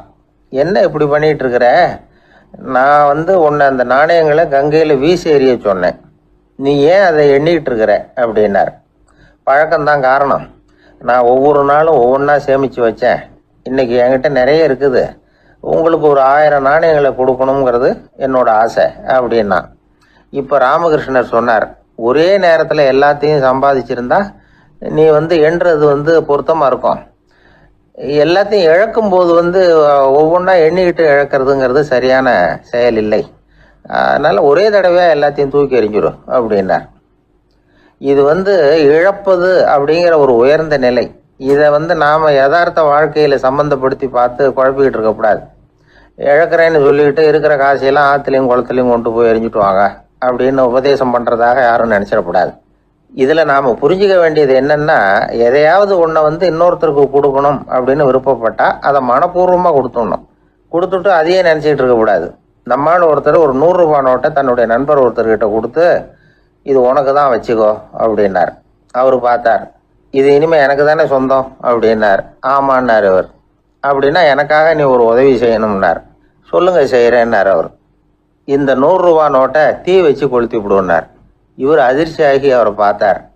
இப்போ அவர் சொன்னார், நீ எனக்கு அன்பாக கொடுத்தது இது, இந்த நோட்டு கள்ள நோட்டுங்கிறது எனக்கு முன்னாடியே தெரியும், சீக்கிரம் கொளுத்தி விடு, அதுதான் நம்ம 2 பேருக்குமே நல்லது அப்படின்னாராம் அவர். அந்த காலத்தில் அண்ணாமலை ரெட்டியார்னு ஒருத்தர் இருந்தார். அவர் வெங்கனூர் அப்படிங்கிற கிராமத்தில் இருந்தார். அங்கேருந்து விருத்தாசலம் கோவிலுக்கு தவறாமல் போயிட்டு வந்துக்கிட்டு இருந்தார். இடையில வெள்ளாறு, அதில் ஒரு சமயம் வெள்ளம் வந்துட்டுது. இவரால் போக முடியல. அதோட விளைவு வெங்கனூர்லேயே ஒரு கோவில் கட்டணும் அப்படின்னு முடிவு பண்ணார், சிவாலயம். அந்த சமயத்தில் வடநாட்டில் பஞ்சம். அதனால் அங்கே இருந்த பல சிற்பிகள் தென்னாட்டை நோக்கி வர ஆரம்பித்தாங்க. அவங்க வெங்கனூர் வழியாக வர்றது தெரிஞ்சதும் இவர் போய் பார்த்தார். இங்கே ஒரு கோவில் கட்டணும், அதுக்கு நீங்கள் உதவணும்னார். பஞ்ச காலத்தில் இப்படி ஒரு வாய்ப்பு கிடைச்சதில் அவங்களுக்கும் ரொம்ப மகிழ்ச்சி. உற்சாகத்தோடு ஒத்துக்கிட்டாங்க. ஆலய திருப்பணி ஆரம்பமாச்சு. அவங்களுக்கு வேண்டிய எல்லா வசதிகளையும் இவர் செஞ்சு கொடுத்தார். அவங்களுக்கு எந்த குறையும் இல்லாமல் பார்த்துக்கிட்டார். அது மட்டும் இல்லை, ஒவ்வொரு நாளும் அங்கே வருவார். உங்களுக்கு என்ன வேணும் எது வேணும்னு கேட்பார். ஏதாவது குறை இருந்தால் சொல்லுவாங்க, உடனே தீர்த்து வைப்பார். இவரும் கேட்பார், எந்த குறையாக இருந்தாலும் என்கிட்ட சொல்லுங்க அப்படின்னு சொல்லுவார். அதை தவிர இவராகவே கவனிச்சும் அவங்களுக்கு என்னென்ன தேவைங்கிறத கண்டுபிடிச்சி அதையெல்லாம் கொடுத்துக்கிட்டு இருப்பார். என்ன தேவைன்னாலும் அதை நிறைவேற்றி வச்சுருவார். அந்த சிற்பிகளின் தலைவன் ஒருத்தன், அந்த ஆளுக்கு வெத்தலை பாக்கு போடுறது பழக்கம். இதை தெரிஞ்சுக்கிட்டு அதுக்காகவே ஒரு ஆளை ஏற்பாடு பண்ணார். வேணுங்கிறப்போலாம் நீ வெத்தலை சீவல் மடித்து கொடுக்க வேண்டியது உன் வேலை அப்படின்னு ஒருத்தனை ஏற்பாடு பண்ணிட்டார். இப்படியெல்லாம் செஞ்சதும் அவங்களுக்கும் ரொம்ப உற்சாகம். ரொம்ப பொறுப்பாக சிற்ப வேலைகளை செஞ்சுக்கிட்டு இருக்கிறாங்க. ஒரு நாள் என்னாச்சு தெரியுமா, அந்த சிற்பிகளின் தலைவன் ரொம்ப நுணுக்கமாக ஒரு வேலையை செஞ்சுக்கிட்டு இருக்கிறான். சாரம் போட்டு அது மேலே படுத்துக்கிட்டு அண்ணாந்து பார்த்து உச்சியில் நுணுக்கமான சிற்பங்களை உருவாக்கிக்கிட்டு இருக்கான். சிற்பியின் கவனம் செதறப்படாதுங்கிறதுனால இவர் மெதுவாக சத்தம் போடாமல் கிட்ட போய் நின்று அதை கவனிச்சிக்கிட்டு இருக்கிறார். அந்த சிற்பி வழக்கம் போல் வெத்தலை பாக்குக்காக இடது கையை கீழே நீட்டினான். அந்த சமயம் பார்த்து அவருக்கு தாம்பூலம் கொடுக்குறவன் அங்கே இல்லை, எங்கேயோ போயிருக்கிறான். அண்ணாமலை ரெட்டியார் என்ன பண்ணார் தெரியுமா, தனக்காக கொடுக்கப்பட்ட தாம்பூலத்தை வாங்கி சிற்பியின் கையில் கொடுக்குறார். அவன் வாங்கி போட்டுக்கிட்டான். இது என்ன இன்னைக்கு வெத்தலை சீவல் வேறு மாதிரி இருக்குது, வாசனை தாம்பூலமாக இருக்குது அப்படின்னு யோசனை பண்ணிட்டு கீழே திரும்பி பார்க்குறார். பார்த்தா ரெட்டியார் மறுபடியும் சிற்பி கை நீட்டும் பொழுது கொடுக்கறதுக்காக தாம்பூலத்தை மடித்து வாங்கி வச்சுக்கிட்டு தயாராக நிற்கிறார். சிற்பிக்கு அதிர்ச்சி. உடனே பொத்துன்னு கீழே குதிச்சான். ஐயா, என்ன இது நீங்களா அப்படின்னா. இவர் சொன்னார், நான் ஒன்றும் தப்பு பண்ணலையே, உன்னுடைய கை புண்ணியம் செஞ்ச கை, கோயில் கட்டுற கை, அந்த கைக்கு தாம்பூலம் கொடுக்கறதுல என்ன தப்பு அப்படின்னாராம். ஏற்கனவே பஞ்சத்தில் அடிபட்டு வந்த எங்களை நீங்கள் ஆதரிச்சதே பெரிய விஷயம். இந்த செயல் என்னை ஒரு பெரிய கடனாளி ஆகிவிட்டது ஐயா. எங்களுக்கு உணவு உடை இதை மட்டும் நீங்கள் கொடுத்தா போதும், ஊதியம்னு எதுவும் வாங்க மாட்டோம் அப்படின்னு நானும். அந்த சிற்பி எவ்வளோ வற்புறுத்தியும் எதுவும் வாங்கிக்கலையாம். இந்த செய்தியை தமிழ் தாத்தா டாக்டர் ஊவேசா சொல்லியிருக்கிறார். அந்த காலத்தில் எப்படிப்பட்டவங்கெல்லாம் வாழ்ந்துருக்கிறாங்க பாருங்க. இந்த காலத்தில் ஒருத்தர் கோவில் கட்டினார், வேலை செய்கிற எல்லாருக்கும் சாப்பாடு போடுவார். சிற்ப வேலை செஞ்சுட்டு சாப்பிட வர்ற ஒவ்வொருத்தர் கையையும் அன்பாக பிடிச்சி முத்தம் கொடுத்து உள்ளே அனுப்புவார். அந்த கைகளுக்கு நீங்கள் கொடுக்குற மரியாதையா அது அப்படின்னு கேட்டாங்க. அது இல்லைங்க, ஏற்கனவே முதல் பந்தியில் சாப்பிட வந்தவன் மறுபடியும் வர்றானான்னு கண்டுபிடிக்கிறதுக்காக கையை பிடிச்சி மோந்து பார்க்குறேன் அப்படின்னாராம் அவர். ஒரு பெரிய பியானோ கலைஞர் வியன்னாவில் இருந்தார். ரொம்ப புகழ்பெற்ற இசை கலைஞர் அவர். இங்கிலாந்து மகாராணி விக்டோரியா அவருடைய சங்கீதத்தை கேட்கணும்னு ஆசைப்பட்டாங்க. அவரை அரண்மனைக்கு கூப்பிட்டாங்களாம். பியானோ வாசிக்க சொல்லி கேட்டாங்களாம். இவரும் ரொம்ப பிரமாதமாக வாய்ச்சி காட்டியிருக்கார். உடனே பாராட்டி பரிசுகள்லாம் கொடுத்து அனுப்புனாங்களாம். அந்த இசையை கேட்கறதுல அரசிக்கு ரொம்பவும் ஆர்வம் உண்டு. அதனால அதுக்கப்புறமும் அந்த கலைஞர் அடிக்கடி அரண்மனைக்கு வர வேண்டிய அவசியம் ஏற்பட்டது. ஏன்னா அரசி கூப்பிட ஆரம்பிச்சாங்க. இவர் போகணும், அங்கே இசை நிகழ்ச்சி நடத்தணும். இவர் அங்கே பாடி வாசிக்கிறது உண்டு. ஒரு தடவை மகாராணி அவரை பார்த்து உங்கள் நாட்டு தேசிய கீதம் பாடுங்களேன் அப்படின்னு கேட்டாங்களாம். உடனே அவர் தன்னுடைய நாடான ஆஸ்திரியாவின் தேசிய கீதத்தை பாடியிருக்கிறார். அவர் பாட ஆரம்பித்த உடனே மகாராணி எழுந்திருச்சு நின்னாங்களாம். அதுக்கு மரியாதை செலுத்துகிற நோக்கத்தோட பாட்டு முடிகிற வரைக்கும் அப்படியே நின்றுகிட்டு இருந்தாங்களாம். இதுதான் அந்த அரசியினுடைய பெருந்தன்மை. அதாவது நாட்டுப்பற்றுங்கிறது அந்த அளவுக்கு அப்படி இருக்கணும். இப்படி ஒரு அரசியே நம்ம நாட்டு தேசிய கீதத்துக்கு எழுந்திருச்சு நின்று மரியாதை செலுத்துறாங்க அப்படிங்கிறத புரிஞ்சுக்கும் பொழுது அந்த முதிய கலைஞரின் மகிழ்ச்சிக்கு அளவே இல்லையாம். அதுக்கப்புறம் அந்த பியானோ கலைஞர் ஒரு நாள் தன்னுடைய நண்பர் ஒருத்தர்கிட்ட பேசிக்கிட்டு இருந்தாராம். அப்போ சொன்னாராம், மகாராணியார் எனக்கு எவ்வளவோ பரிசுகள்லாம் கொடுத்துருக்குறாங்க. ஒரு தடவை எனக்கு வைரக்கல் பதித்த அணி ஒன்றை கூட பரிசா கொடுத்தாங்க. ஆனால் அதை விட உயர்ந்த விலை மதிக்க முடியாத அணி என்ன தெரியுமா? நான் என்னுடைய நாட்டு தேசிய கீதத்தை நான் பாடுறப்போ அவங்க எழுந்திருச்சு நின்று மரியாதை செலுத்தினாங்களே, அதுதான் எனக்கு கிடைச்ச மிகப்பெரிய பரிசு அப்படின்னாராம். எனக்கு தெரிஞ்ச சங்கீத வித்வான் ஒருத்தர் இருக்கார். சமீபத்தில் ஒரு நாள் அவரை பார்த்தேன்.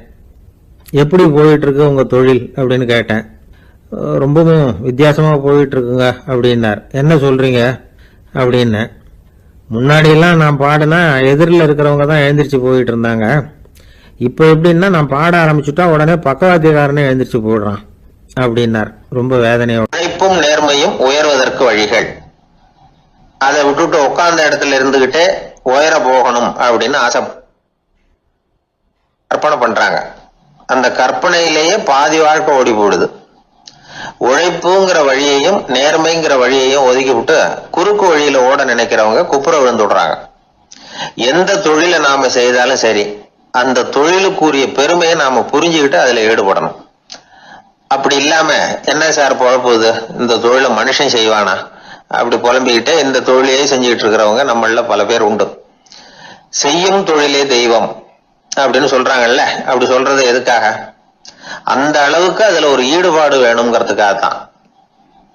ஒரு பெரிய மலைப்பகுதி, அந்த மலை அடிவாரத்துல ஒரு சிற்பி உட்காந்து ஒரு சிலையை வடிச்சுக்கிட்டு இருக்கிறான்.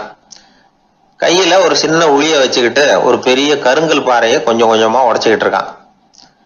ஒரு சிற்பத்தை வடிக்கிறதுங்கிறது அவ்வளவு உன்னதமான ஒரு தொழிலா? எல்லாராலையும் முடியுமா அது? அப்படி இருந்தும் அந்த சிற்பிக்கு மன நிறைவில்லை. அவன் நினைக்கிறான், இந்த கடுமையான வெயில்ல உட்கார்ந்து வேலை செய்யறது எவ்வளவு கஷ்டம். நாம ஒரு சிற்பியா இருக்கிறதுனால தானே சூரியன் கடுமையான வெப்ப கதிர்களை நம்ம மேல வீசுறான். நாமளே அந்த சூரியனா இருந்துட்டா இந்த கஷ்டம் இருக்காத. நம்மளை கஷ்டப்படுத்துறவன் நம்மளை விட வலிமை உள்ளவன், அதனால நாம அவனா மாறி விடுறதுதான் நல்லது அப்படின்னு அந்த சிற்பி யோசனை பண்ணான். அவன் எண்ணம் உடனே நிறைவேறிட்டுது. இயற்கைங்கிற மாபெரும் சக்தி அவனை ஒரு சூரியனா மாத்தி விட்டது. சிற்பி இப்போ ஒரு சூரியனா மாறினான். இனிமே இந்த உலகத்துல நம்மளை விட வலிமை உள்ளவன் வேற யாரும் கிடையாது அப்படின்னு நினைக்க ஆரம்பிச்சுட்டான். அவனுக்கு மகிழ்ச்சியா இருந்தது. அந்த மகிழ்ச்சி அதிக நேரம் நீடிக்கல. ஏன்னா கொஞ்ச நேரத்துல ஆகாயத்துல கரிய மழை மேகங்கள் அப்படியே சூழ்ந்து வந்தது. சூழ்ந்து வந்த மேகங்கள் சூரியனை மறைக்க ஆரம்பிச்சது. இப்போ சூரியனா இருந்த அந்த சிற்பி நினைச்சு பாக்குறான், என்ன இது, என்னையே இந்த மேகம் மூடி மறைக்குதுன்னா அது என்னை விட பெரிய ஆளா தான் இருக்கணும்.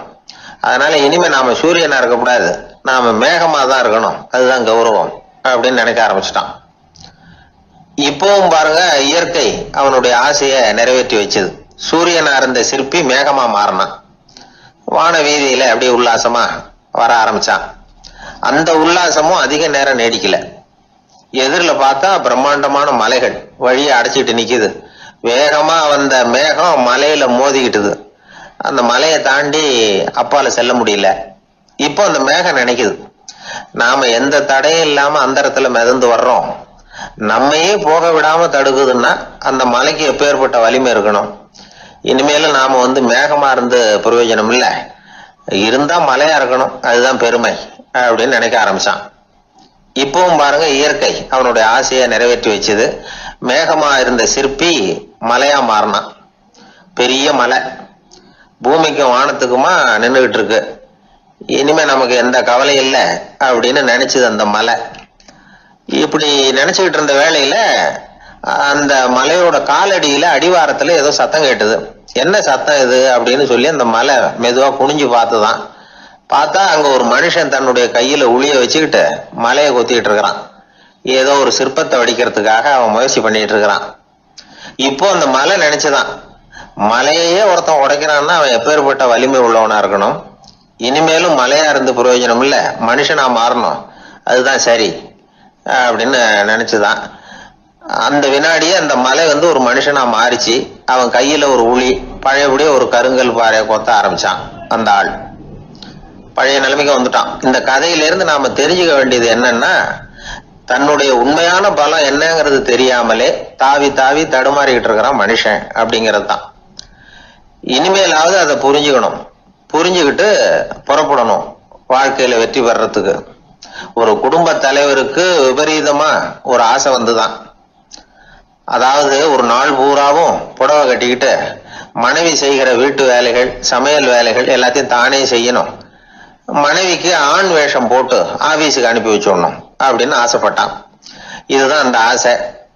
அதே மாதிரி செஞ்சான். பெண் வேஷத்துல சமையல் பண்ணிட்டு இருந்தான். இருட்டி விட்டுது. இந்த சமயத்துல வாசல் கதவு தட்டப்படுற சத்தம் கேட்டுது. ஓடி போய் திறந்தான். பக்கத்து வீட்டு அம்மா கிடுகிடுன்னு உள்ள வந்துட்டாங்க, காப்பி பொடியோ ஏதோ வாங்கறதுக்கு.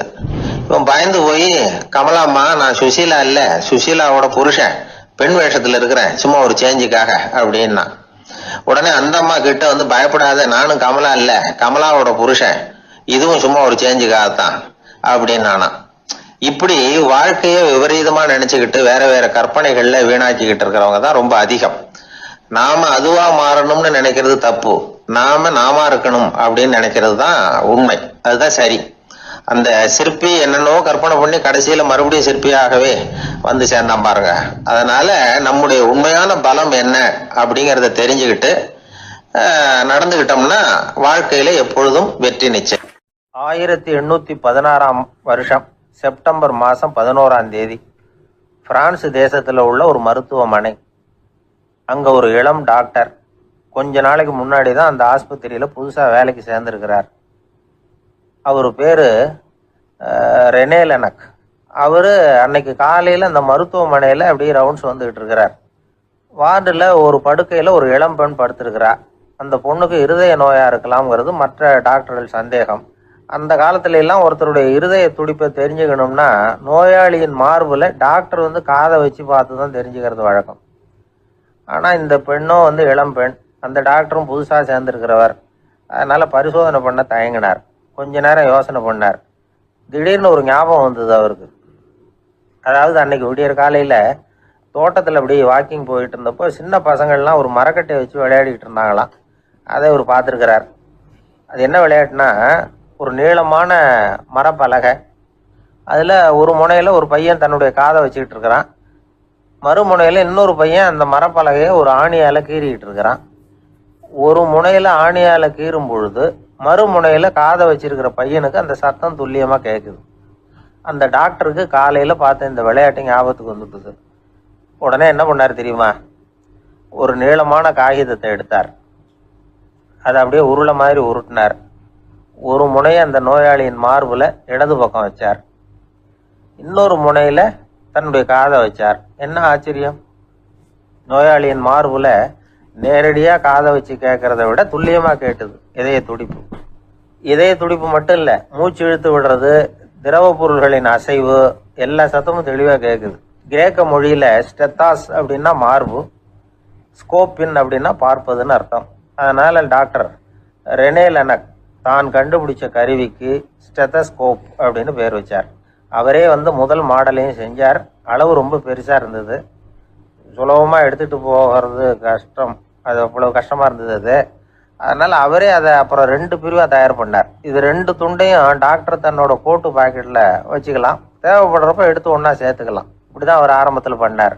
தன்னுடைய இந்த கண்டுபிடிப்பை பற்றி அவர் ஒரு புத்தகம் எழுதினார். நிறைய விற்றுது, புகழும் பணமும் சேர்ந்தது. பணமும் புகழும் சேர்ந்தது மாதிரியே அவருக்கு ஒரு நோயும் சேர்ந்தது. அது என்ன நோயின்னு கண்டுபிடிக்கிறதுக்கும் அவர் கண்டுபிடிச்ச கருவி தான் உபயோகப்பட்டு அவரே அதை கண்டுபிடிச்சார். அவருக்கு வந்திருந்தது காச நோய். 1826ஆம் வருஷம் ஆகஸ்ட் மாதம் 13ஆம் தேதி உலகத்தின் முதல் ஸ்டெதஸ்கோப்பை கண்டுபிடிச்ச டாக்டர் ரெனே லெனக் காலமானார். அவர் சாகிறதுக்கு முன்னாடி மரத்தால் செஞ்சு வச்சிருந்த ஸ்டெதஸ்கோப்பை தனக்கு வேண்டியப்பட்ட ஒரு டாக்டர்கிட்ட கொடுத்து, என்னுடைய சொத்துக்கள்லேயே ரொம்ப வசந்தது அப்படின்னு சொன்னாராம். அதுக்கப்புறம் 3 வெள்ளைக்காரங்க சேர்ந்து இந்த கருவியில் சில மாற்றங்களை பண்ணாங்க. ஆனால் 1829 லண்டனில் டாக்டர் நிக்கோலஸுங்கிறவர் ஒரு காதால் இதய துடிப்பை கேட்கறத விட டாக்டர் 2 காதாலையும் கேட்கறது தான் சரியாக இருக்கும் அப்படின்னு ஒரு கருத்தை வெளியிட்டார். அதுக்கப்புறம் ரொம்ப காலம் கழித்து 1852 ஜார்ஜ் காமான் அப்படிங்கிறவர் ரப்பர் டியூப்களை உபயோகப்படுத்தி 2 காதாலையும் கேட்குற மாதிரி ஒரு புதிய வடிவத்தை அதுக்கு கொடுத்தார். அதுக்கு பிறகு அது படிப்படியாக எவ்வளவோ மாற்றங்கள் இருந்தாலும் ஆரம்பத்தில் டாக்டர் ரெனே லெனக் உருவாக்கின அடிப்படை மாடலை யாரும் மாற்றி அமைக்கலைங்கிறது தான் முக்கியமான விஷயம். நமக்கு தெரிஞ்ச ஒரு ஆஸ்பத்திரி, அதில் ஒரு நோயாளி, காலை நேரத்தில் நர்ஸு அந்த பக்கமாக போயிட்டு இருந்தாங்க. அதை பார்த்துட்டு ஒரு நர்ஸுன்னு கத்துறார். நர்ஸு அவசரமாக ஓடி என்ன விஷயம்னு கேட்டாங்க. சிஸ்டர், இங்கே பாருங்கள், உங்கள் டாக்டரை என் நெஞ்சில் ஒரு காதை வச்சு கேட்டுக்கிட்டு இருக்கிறார் அப்படின்னார் நோயாளி. சிஸ்டர் பதட்டப்படாமல், அதனால் என்ன, இந்த டாக்டர் பழமையான விஷயங்களில் ரொம்ப நம்பிக்கை உள்ளவர், அதனால் ஸ்டெதாஸ்கோப்பை உபயோகப்படுத்தாமல் காதை வச்சு கேட்குறார், அது ஒன்றும் தப்பு இல்லை அப்படின்னாங்களாம். ஐயோ, அதுக்காக இல்லை சிஸ்டர், இவர் என் நெஞ்சு மேலே தலையை வச்சது நேற்று ராத்திரி 9 மணி, இப்போ விடிஞ்சு போச்சு, இன்னமும் தலையை எடுக்கவே இல்லை, அதுக்காக தான் சந்தேகப்பட்டு உங்களை கூப்பிடுறேன் அப்படின்னாராம். இந்த உலகத்தில் எத்தனை வகையான மனிதர்கள் இருக்கிறாங்க, ஒவ்வொரு மனிதனுமே ஒவ்வொரு வகை அப்படிங்கிறாங்க விஞ்ஞானிகள். மனிதர்களை 3 வகையாக பிரிக்கலாம் அப்படின்னு சொல்கிறாங்க மெய்ஞானிகள். இவங்களை பற்றிலாம் ஏற்கனவே நாம் பேசியிருக்கிறோம். இப்போ டாக்டர் எட்வர்டு பேட்ச் அப்படிங்கிற நிபுணர் என்ன சொல்கிறார் தெரியுமா? மனிதர்களை 7 வகையாக பிரிக்கலாம்ங்கிறார். மனிதர்களின் மனநிலை அடிப்படையில் அவங்கள 7 விதமாக வகைப்படுத்துகிறார் அவர். சரி, அது என்ன 7 வகை? முதல் வகை என்னன்னா, பயந்த குணம் உள்ளவங்க. சார் ரொம்ப பயந்த சுபாவம், வீட்டில் கூட வாயே திறக்க மாட்டார், சாப்பிட போகிறப்ப மட்டும்தான் கொஞ்சம் வாயை திறப்பார், அப்புறம் மூடிக்குவார் அப்படின்னு சில பேரை பற்றி நாம் பேசிக்கிறது உண்டு. இவங்கெல்லாம் இந்த வகை, அதாவது பயந்த குணம் உள்ளவர்கள் அப்படிங்கிற முதல் வகை. சரி, 2வது வகை என்னன்னா, சஞ்சலப்படுகிறவர்கள், எதுக்கு எடுத்தாலும் கலக்கம், குழப்பம், இப்படியே காலம் தள்ளிட்டு இருப்பாங்க. பல பேர் பார்த்துருப்பீங்க. அவங்கெல்லாம் இந்த வகை. 3வது வகை என்னன்னா, யதார்த்த உலகை மறந்து கற்பனை உலகத்திலேயே மிதக்கிறவங்க. இளைஞர்கள், கவிஞர்கள், இப்படி பல பேர் இருக்கிறாங்க. எப்போ பார்த்தாலும் கற்பனை உலகத்திலேயே மிதந்துக்கிட்டு இருப்பாங்க. கிட்டத்தில் போய் என்னங்க ஒரு மாதிரியாக இருக்கிறீங்க அப்படின்னு கேட்டு பாருங்க, அவங்களெல்லாம் ஏதோ ஒரு அற்ப புழுவை பார்க்கறது மாதிரி அவங்கள பார்ப்பாங்க. அதுவும் அந்த வானத்து நிலாவை பாருங்கள், அது என்னை வா வான்னு கூப்பிடுது, எனக்கு சீக்கிரத்தில் ஒரு நாள் சிறகுகள் முளைக்கும், சிறகடித்து வானத்தில் பறந்து போவேன், அந்த செல்ல நிலாவை கொஞ்சிவிட்டு வருவேன், இப்படிலாம் பேசிகிட்டு இருப்பாங்க. கொஞ்சிறது அப்புறம் இருக்கட்டும், இப்போ கஞ்சிக்கு வழியே பாருப்பா அப்படின்னா அதை காதில் வாங்க மாட்டாங்க. நாம் ஏதோ இந்த உலகத்தை அனுபவிக்க தெரியாதவர்கள் மாதிரி நம்மளை அவங்க கவனிப்பாங்க. இப்படி ஒரு ரகம். 4வது வகை மனிதர்கள் எப்படின்னா, இவங்க தனிமை உணர்வு மிக்கவர்கள். இவங்க மற்றவங்களோட இயல்பாக நெருங்கி பழகிறதில்ல. தான் உண்டு தன்னுடைய வேலை உண்டுன்னு இருந்துட்டு போகிறவங்க. அடுத்த வீட்டில் இருக்கிறவர் யார் அப்படின்னு கேட்டால் கூட அடுத்த வீடுன்னு ஒன்று இருக்கா அப்படிங்கிறது மாதிரி நம்ம முகத்தை பார்ப்பாங்க. அவங்ககிட்ட மேற்கொண்டு நாம் என்னத்தை பேச முடியும்?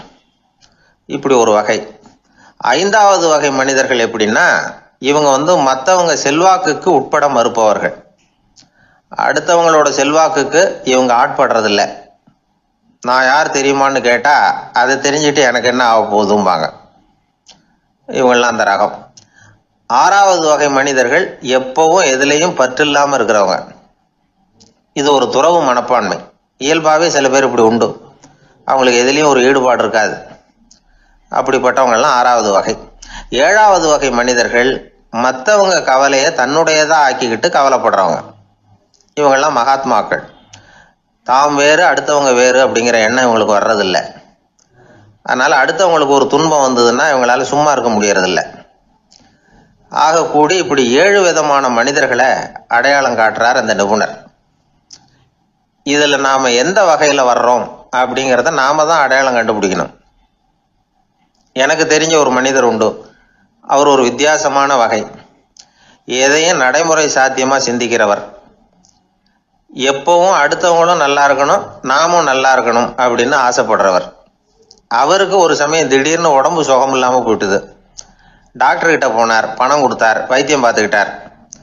அவர் எழுதி கொடுத்த மருந்து சீட்டை வாங்கினார். ஒரு மருந்து கடைக்கு போனார், பணம் கொடுத்தார், மருந்து வாங்கினார். அதை எடுத்துகிட்டு வீட்டுக்கு வந்தார்.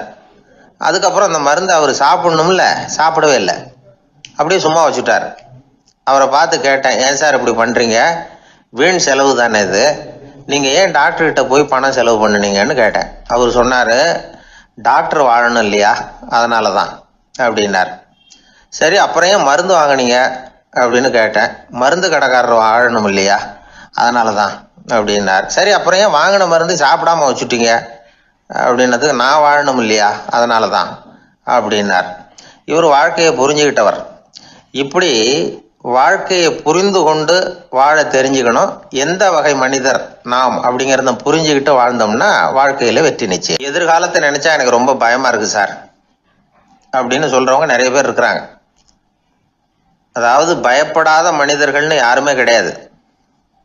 ஒவ்வொருத்தருக்கும் ஒவ்வொரு விதமான பயம் இருந்தாலும் ஒட்டுமொத்தமா பார்க்குறப்போ மனிதனுக்கு 6 விதமான பய உணர்வுகள் வரலாம் அப்படின்னு பெரியவங்க சொல்றாங்க.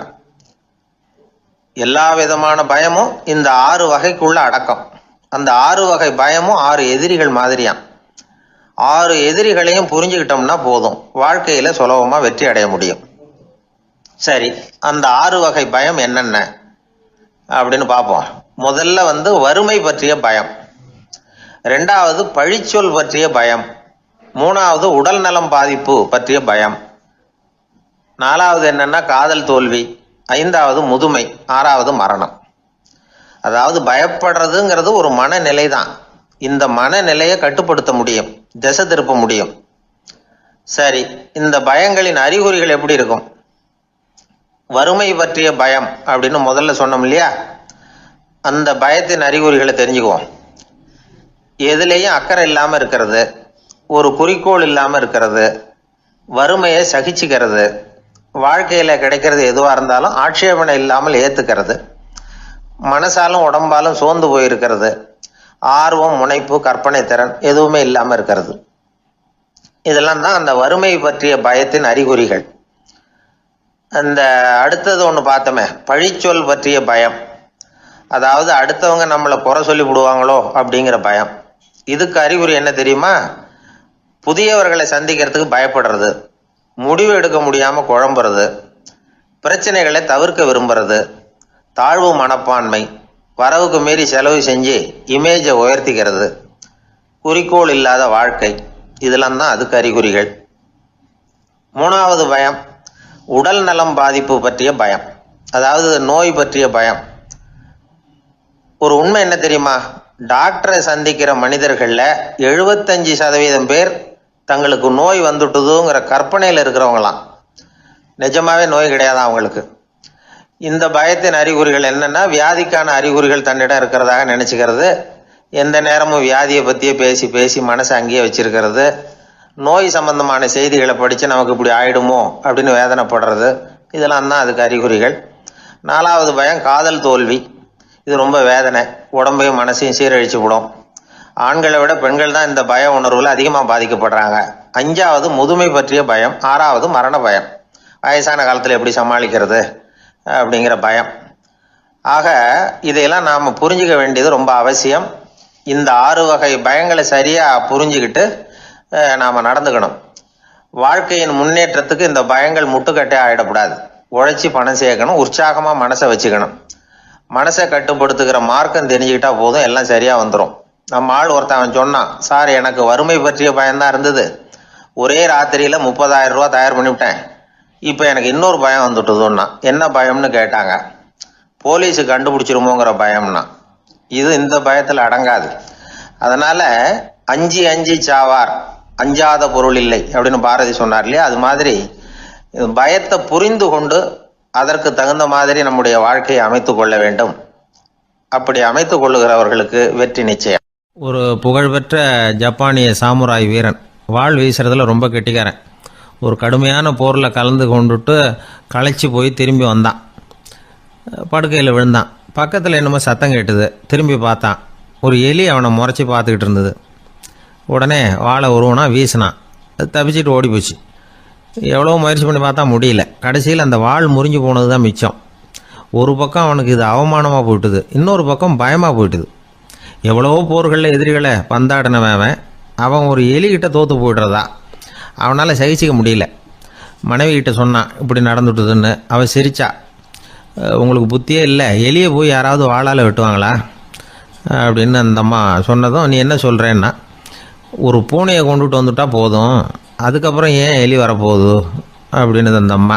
உடனே ஒரு பூனை வந்து சேர்ந்தது. அது சாதாரண பூனை இல்லை, வீர சாகசங்கள்லாம் செஞ்சு பழக்கப்பட்ட பூனை, பெரிய இடத்துல வளர்ந்தது. அதை கொண்டுட்டு வந்துட்டாங்க. அந்த பூனை குறி பார்த்து எலி மேலே பாஞ்சுது. ஆனால் அந்த எலியை சுலபமாக தப்பிச்சு போட்டுது. அடுத்தபடியாகவும் பாயறதுக்கு முயற்சி பண்ணிச்சு அந்த பூனை. ஆனால் அந்த எலியோ ரொம்ப தந்திரமாக திடீர்னு அந்த பூனையின் முகத்துக்கு நேராக பாஞ்சுது. அவ்வளவுதான். அந்த பூனை பயந்து போய் ஒரே தாவி ஜன்னல் வழியாக வெளியில் ஓடிப்போச்சு. அந்த வீரனுக்கு இது ஒரு பெரிய அதிர்ச்சியாக இருந்தது. அடுத்தபடியாக யோசனை பண்ணான்.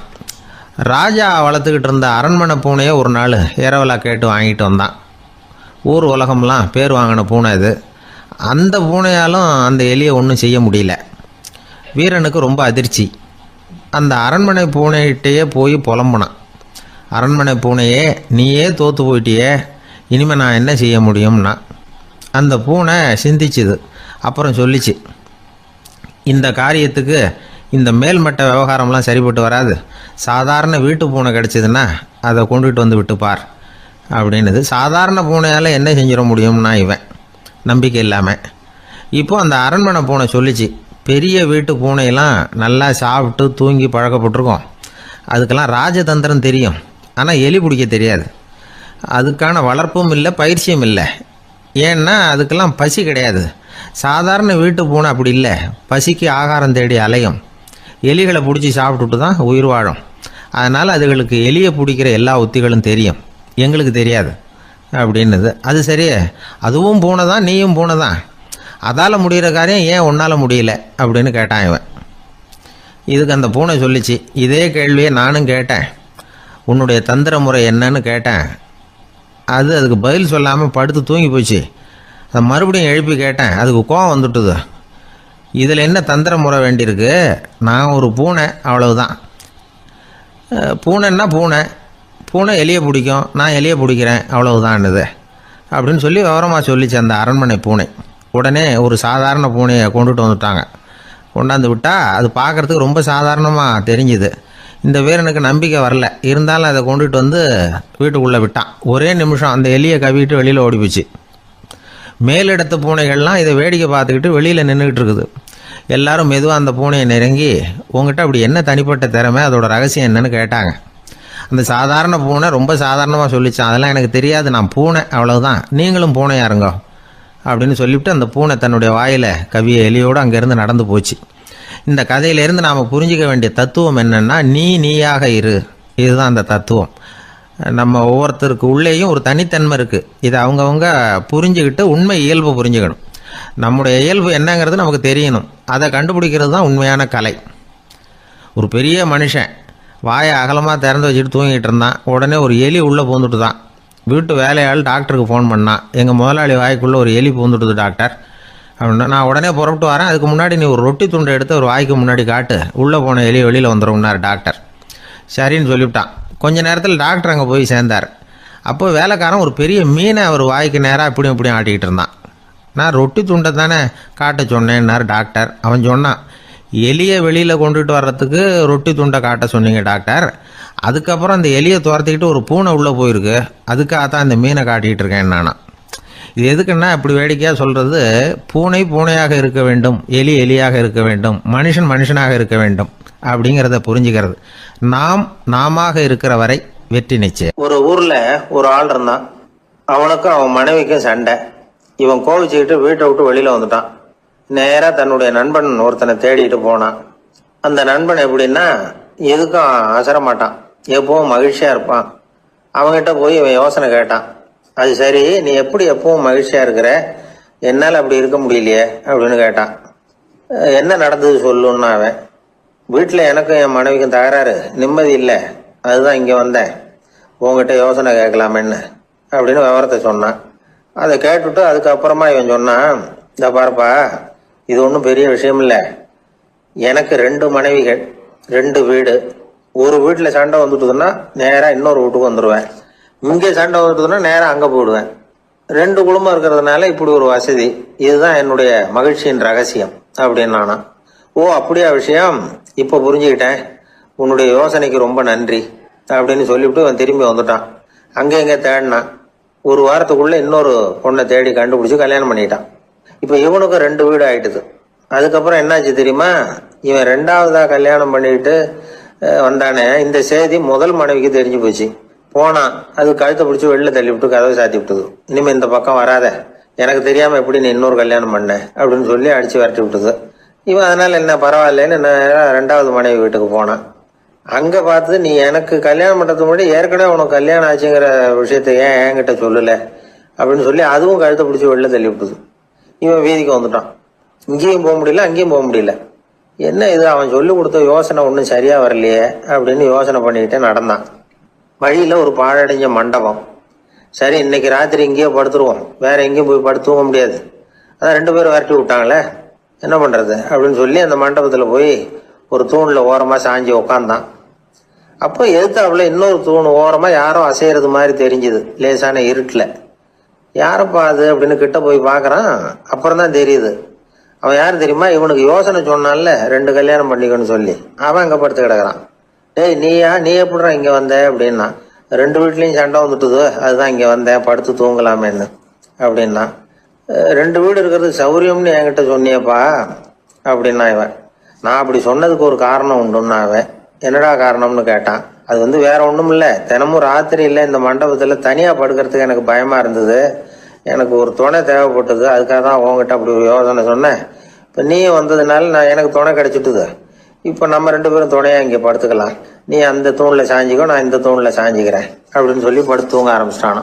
அதாவது நம்ம வாழ்க்கையில் முடிவுகள் எடுக்கிற விஷயத்துல இந்த ஆள் மாதிரி தான் பல பேர் நடந்துக்கிறோம் அப்படிங்கிறார். அதாவது உலக புகழ்பெற்ற மனோதத்துவ மேதை ஸ்காட் பெக் அப்படிங்கிறவர். அதாவது வீட்டுக்கு தேவையான பொருள்கள் வாங்குறதுல இருந்து கல்யாணம் பண்றது, வீடு கட்டுறது வரைக்கும் அடுத்தவங்க பேச்சை கேட்டு வீணா போறவங்க தான் அதிகம். அறிவுரை கேட்கறதுல தப்பு இல்லை, ஆனா அதுக்கப்புறம் அதை பத்தி சரியா சிந்திச்சு பாக்குறது இல்லை, அதுதான் தப்பு. சில பேர் அறிவுரை சொல்றதுலேயே ரொம்ப தெளிவா இருப்பாங்க. ஏன் சார் 2 சம்சாரத்தோட குடும்பம் நடத்துறது ரொம்ப கஷ்டமானு கேட்டாராம் ஒருத்தர். அது எனக்கு தெரியாதுங்க அப்படின்னாராம் அவர். ஏன்னு கேட்டிருக்கார்.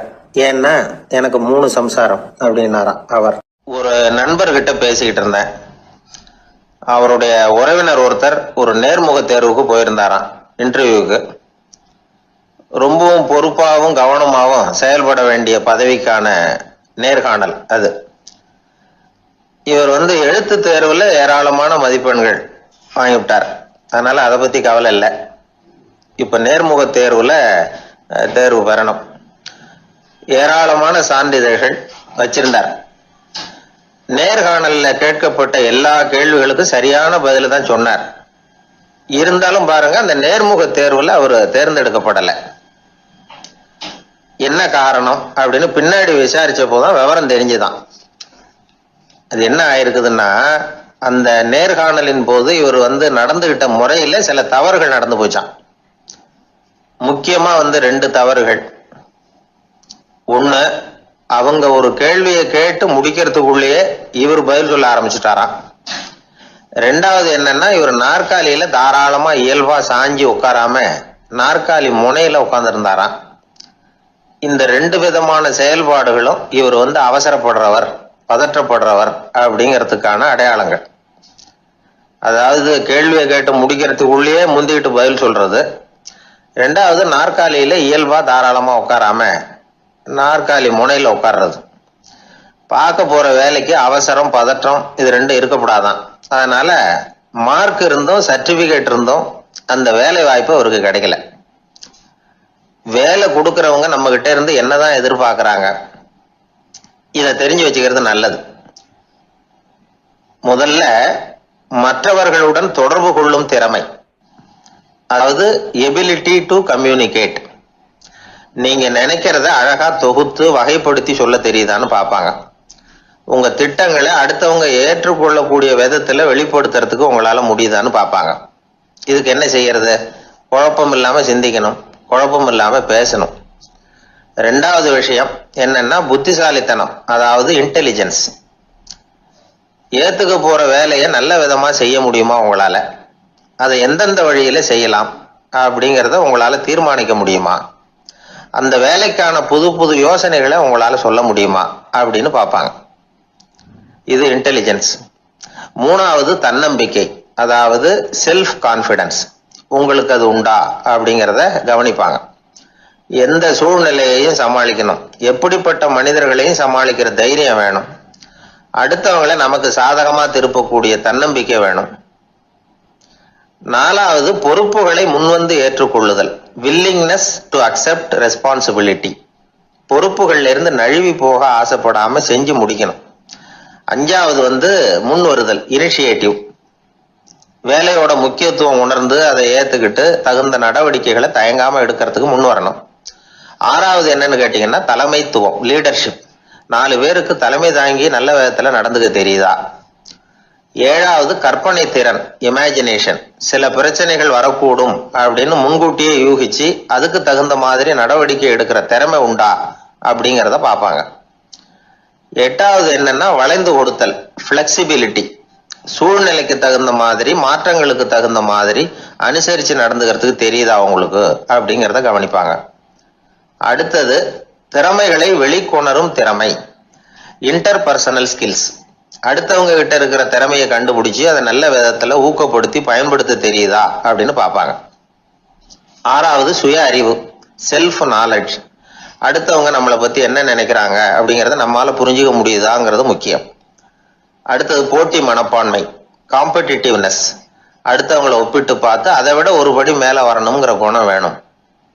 இதுக்கு அடுத்தது என்னன்னா குறிக்கோளை வெல்லுதல், கோல் அச்சீவ்மெண்ட்.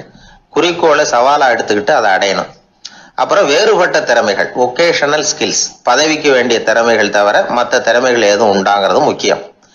நமக்கு வேலை கொடுக்கணும்னு நினைக்கிறவங்க நம்ம கிட்ட இருந்து இவ்வளவும் எதிர்பார்ப்பாங்க. அதுக்கு தகுந்த மாதிரி நம்மளை நாமே தயார்படுத்திக்கணும்.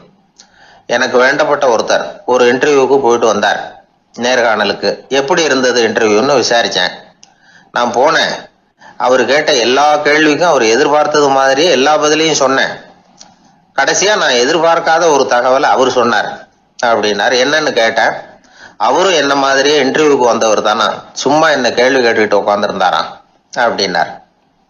அதனால ஒரு நேர்காணலுக்கு போறதுக்கு முன்னாடி என்ன எதிர்பார்க்கறாங்க அப்படிங்கறத தெரிஞ்சுக்கிட்டு போனா வெற்றி நிச்சயம். எனக்கு ஒரு நண்பர், அவர் ஒரு வழக்கறிஞர். ஒரு நாள் அவர்கிட்ட பேசிக்கிட்டு இருந்தேன். அப்ப கேட்டேன், ஏன் சார் நீங்கள்லாம் கோர்ட்ல வாதாடுறப்போ கருப்பு நிற அங்கி அணியிறீங்களே, அதுக்கு என்ன காரணம்? சட்டத்துக்கும் கருப்பு கலருக்கும் என்ன சம்பந்தம் அப்படின்னு கேட்டேன். அது ஒரு சுவாரஸ்யமான கதைன்னார் அவர். சொல்லுங்களேன் அப்படின்னு அவர் சொன்னார். கிபி 1694 வருஷத்துல இங்கிலாந்து அரசி 2வது மேரிங்கிறவர் இறந்து போனார். அந்த ராணியோட கணவர் 3ஆம் வில்லியம் அவரு ஒரு உத்தரவு போட்டாராம். அரசியோட மறைவுக்கு அனுதாபம் தெரிவிக்கிற வகையில வழக்குரைஞர்கள் எல்லாரும் கருப்பு நிற அங்கி அணியணும் அப்படின்னு. அன்னைக்கு ஆரம்பிச்ச அந்த பழக்கம் அதுக்கப்புறம் மாறவே இல்லையாம், இன்னைக்கும் தொடருது. வழக்குரைஞர்கள்லாம் முதல்ல கருப்பு அங்கி மட்டும்தான் அணிஞ்சாங்களாம். அதுல ஒரு சின்ன சங்கடம், ஏற்கனவே உடம்பு கருப்பா இருக்கிறவங்க அதுக்கு மேல கருப்பு ட்ரெஸ் வேற போட்டுக்கிட்டா முகம் பளிச்சுன்னு தெரியாது இல்லையா. அதனால முகம் பளிச்சுன்னு தெரியறதுக்காக அவங்கெல்லாம் வெள்ளை நிற பட்டி அணிய ஆரம்பிச்சாங்களாம். இப்படிதான் இங்கிலாந்துல அந்த பழக்கம் ஆரம்பமாயிருக்குது. அந்த சமயத்துல இந்தியாவை ஆண்டது பிரிட்டிஷ்காரங்க தானே, அதனால இங்கேயும் அந்த பழக்கம் அப்படி நடைமுறைக்கு வந்துட்டுது. அதே மாதிரி சர்ச்சிலின் மூதாதையரான மார்ல்பரோ பிரபுவின் ஞாபகார்த்தமா நீதிபதிகள் இந்த வெள்ளை குள்ளாய் அணிகிற முறை பழக்கத்துக்கு வந்துதான். இதுதான் என்னுடைய நண்பர் சொன்ன தகவல். இங்கிலாந்துல நீதிமன்றம்ங்கிறது ரொம்ப மதிப்புள்ளது. அந்த அளவுக்கு சட்டத்துக்கு அங்க மரியாதை. அங்க நடந்த ஒரு சுவாரஸ்யமான நிகழ்ச்சியை ஒரு சகோதரி எழுதி அனுப்பியிருந்தாங்க. அவங்க அப்பா நீதித்துறையை சேர்ந்தவரா, அவர் சொன்னதான் இது. அவங்க எழுதி அனுப்பியிருந்த விஷயம் என்னன்னா, அங்க ஒரு கேஸ்ல ஒரு முக்கியமான தீர்ப்பு வழங்க வேண்டி இருக்குது. ஜட்ஜு, பாரட்லா படிச்ச பெரிய பெரிய வக்கீல்கள், ஜூரி எல்லாருமா கூடி அந்த கேஸை பத்தி விவாதிக்கணும். சுமாரா 40 பேர். இதுக்காக கோர்ட்டு ஹாலில் விசேஷ சேம்பரில் நுழையறதுக்கு முன்னாடி அவங்கெல்லாம் தங்களுடைய கோட்டு தொப்பி எல்லாத்தையும் கழட்டி அங்கே நின்றுக்கிட்டு இருந்த ஒரு அட்டெண்டர்கிட்ட கொடுத்துட்டு உள்ளே போனாங்க. அந்த ஆள் படிக்காதவர். அவர் ஒவ்வொருத்தர் கொடுக்குறதையும் வாங்கி அங்கே அப்படியே ஒரு இடத்துல அடுக்கி வைக்கிறார். அப்படியே வாங்கி உள்ளே வச்சுக்கிட்டு இருக்கிறார் ஒவ்வொரு இடத்துல. அது அவரோட வேலை. உள்ளே போன ஜட்ஜி, வக்கீல், ஜூரி எல்லாரும் ரொம்ப நேரமாக அந்த கேஸை பற்றி விவாதிக்கிறாங்க. ஒரு நாள் பூரா ஆயிட்டுது.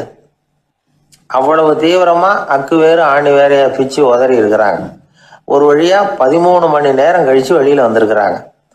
ஒவ்வொருத்தராக வர வர அந்த அட்டெண்டரும் அவங்கவுங்க கோட்டு தொப்பியை அவங்க கிட்ட எடுத்து ரொம்ப மரியாதையாக திருப்பி கொடுத்துக்கிட்டு இருக்கிறார். கடைசியாக ஜட்ஜ்மெண்ட்லாம் எழுதி முடிச்சுட்டு ரொம்ப திருப்தியோடவும் களைப்போடவும் வெளியில வந்துகிட்டு இருக்கிறாராம். இந்த ஆள் அவருடைய மேல் கோட்டையும் தொப்பியையும் எடுத்து அவர்கிட்ட ரொம்ப மரியாதையோட நீட்டினாராம். ஜட்ஜுக்கு ரொம்ப ஆச்சரியம். இந்த ஆள் எப்படி இவ்வளவு பேரோட கோட்டு தொப்பி எல்லாத்தையும் ஞாபகம் பேசகாம திருப்பி கொடுக்குறார் அப்படிங்கிறது அவருக்கு ஆச்சரியம். அதனால அவர் அந்த ஆளை பார்த்து கேட்டாராம், ஏப்பா இந்த கோட்டை கொடுக்குறியே, இது என்னோடது தானா, என்னோடது தான் உனக்கு எப்படி தெரியும் அப்படின்னாராம். இதுக்கு அந்த பியூனு ரொம்ப பதவிசா பதில் சொன்னாராம், ஐயா இந்த கோட்டு ஹேட்டை உங்ககிட்ட வாங்கி மாட்டினேன், இப்ப திரும்ப உங்ககிட்ட தரணும், தந்துட்டேன், இதுதான் என்னோட வேலை, மற்றபடி இது உங்களோடதா இல்லையா அப்படிங்கறதெல்லாம் எனக்கு தெரியாதுங்க அப்படின்னாராம். ஒருத்தரை பார்த்து உன்னுடைய நண்பர்கள் யார் அப்படின்னு ஒரு கேள்வி கேட்டு பாருங்க, கொஞ்சம் யோசிச்சு பதில் சொல்லுவாங்க. அவங்க கிட்டயே உன்னுடைய எதிரிகள் யார் அப்படின்னு கேளுங்க, கடகடன்னு ஒப்பிச்சிருவாங்க. நம்ம மனசு இருக்க அது எப்படின்னா, நம்ம நண்பர்களை விட எதிரிகளை அது நல்லா ஞாபகத்தில் வச்சுக்கும். இது ஒரு ஆச்சரியமான உண்மை. உங்களால நண்பர்களை மறந்துட முடியும், ஆனா எதிரிகளை மறந்துட முடியாது. இது ஒரு வேடிக்கையான நிலைமை தான். அழகான தருணங்களை நாம ஏன் மறந்துடுறோம்? இது இயற்கை. ஏன்னா நம்ம மனசு மலர்களை கவனிக்கிறது இல்லை, அதில் இருக்கிற முள்ளை தான் கவனிக்குது. தன்னை காயப்படுத்துகிற எதையும் அது உடனே கண்டுகொள்ளுது. ஒரு தெளிந்த சிந்தனை உடைய மனசு மிக அழகாக உள்ள எல்லாத்தையும் கவனிக்கும். அது நன்றியுடன் உணரக்கூடிய எல்லாத்தையும் பார்த்து குறிச்சிக்கும். இப்படிப்பட்டவங்க வாழ்க்கை இயல்பாகவே நல்லா அமையும். அது ரொம்ப அபூர்வம். மனசில் உள்ள ஒரு சிறிய அமைப்பை மாற்றுவதை பொறுத்து தான் இந்த விஷயம் அப்படிங்கிறார் ஓஷோ. ஒரு யூத கோவில் இருந்துதான், அது யூதர்களின் மடமாகவும் இருந்தது. அங்கே ஒரு தலைமை குரு, அவர் ரொம்ப கண்டிப்பானவர். அந்த கோவிலை ஒட்டி ஒரு தோட்டம். ஒரு நாள் காலையில் அந்த தோட்டத்தில் 2 இளம் யூதர்கள் நடந்து போய்கிட்டு இருக்கிறாங்க. காலையில் 1 மணி நேரம், மாலையில் 1 மணி நேரம் அவங்க அந்த தோட்டத்தில் நடக்கிறதுக்கு அனுமதி உண்டு. மற்ற நேரங்களில் அவங்க மத புத்தகங்களை படிக்கணும், பிற விதிமுறைகளை கடைபிடிக்கணும். அந்த 2 பேருமே தொடர்ந்து புகைப்பிடிக்கிற பழக்கம் உள்ளவங்க. ஆனால் கோவில் மடத்தில் இருக்கிறப்போ அவங்க புகைப்பிடிக்க முடியாது, அது கடுமையான குற்றம். சரி, நாம் தோட்டத்தில் இருக்கிறப்போவாவது புகைப்பிடிக்கலாமா அப்படின்னு ஒரு ஆசை அவங்க 2 பேருக்குமே. இருந்தாலும் பயம். இப்படி கேட்டால் மத குரு என்ன சொல்லுவாரோ அல்லது என்ன செய்வாரோங்கிற பயம். இப்படியே கொஞ்ச நாள் ஆச்சு. ஒரு நாள் அந்த 2 பேரில் ஒருத்தன் ரொம்ப கலங்கி போய் அந்த கோவில்ல இருந்து வெளியில் வந்துக்கிட்டு இருந்தான். வந்தவன் நேராக தோட்டத்து பக்கம் போனான். அங்கே இன்னொருத்தன் ஆனந்தமாக புகை பிடிச்சிக்கிட்டு இருக்கிறான். அதை பார்த்து தான் இவனுக்கு அதிர்ச்சி. அட கடவுளே, என்ன இது, நீ கேட்காமலே ஆரம்பிச்சிட்டியா அப்படின்னா. இல்லை இல்லை, நான் கேட்டுவிட்டு தான் ஆரம்பிச்சிருக்கேன்னா அவன். அப்படியா, என்ன மனுஷன் இவர், நானும் தான் கேட்டேன், என்னை கண்ணாமுன்னான்னு திட்டி விட்டார்.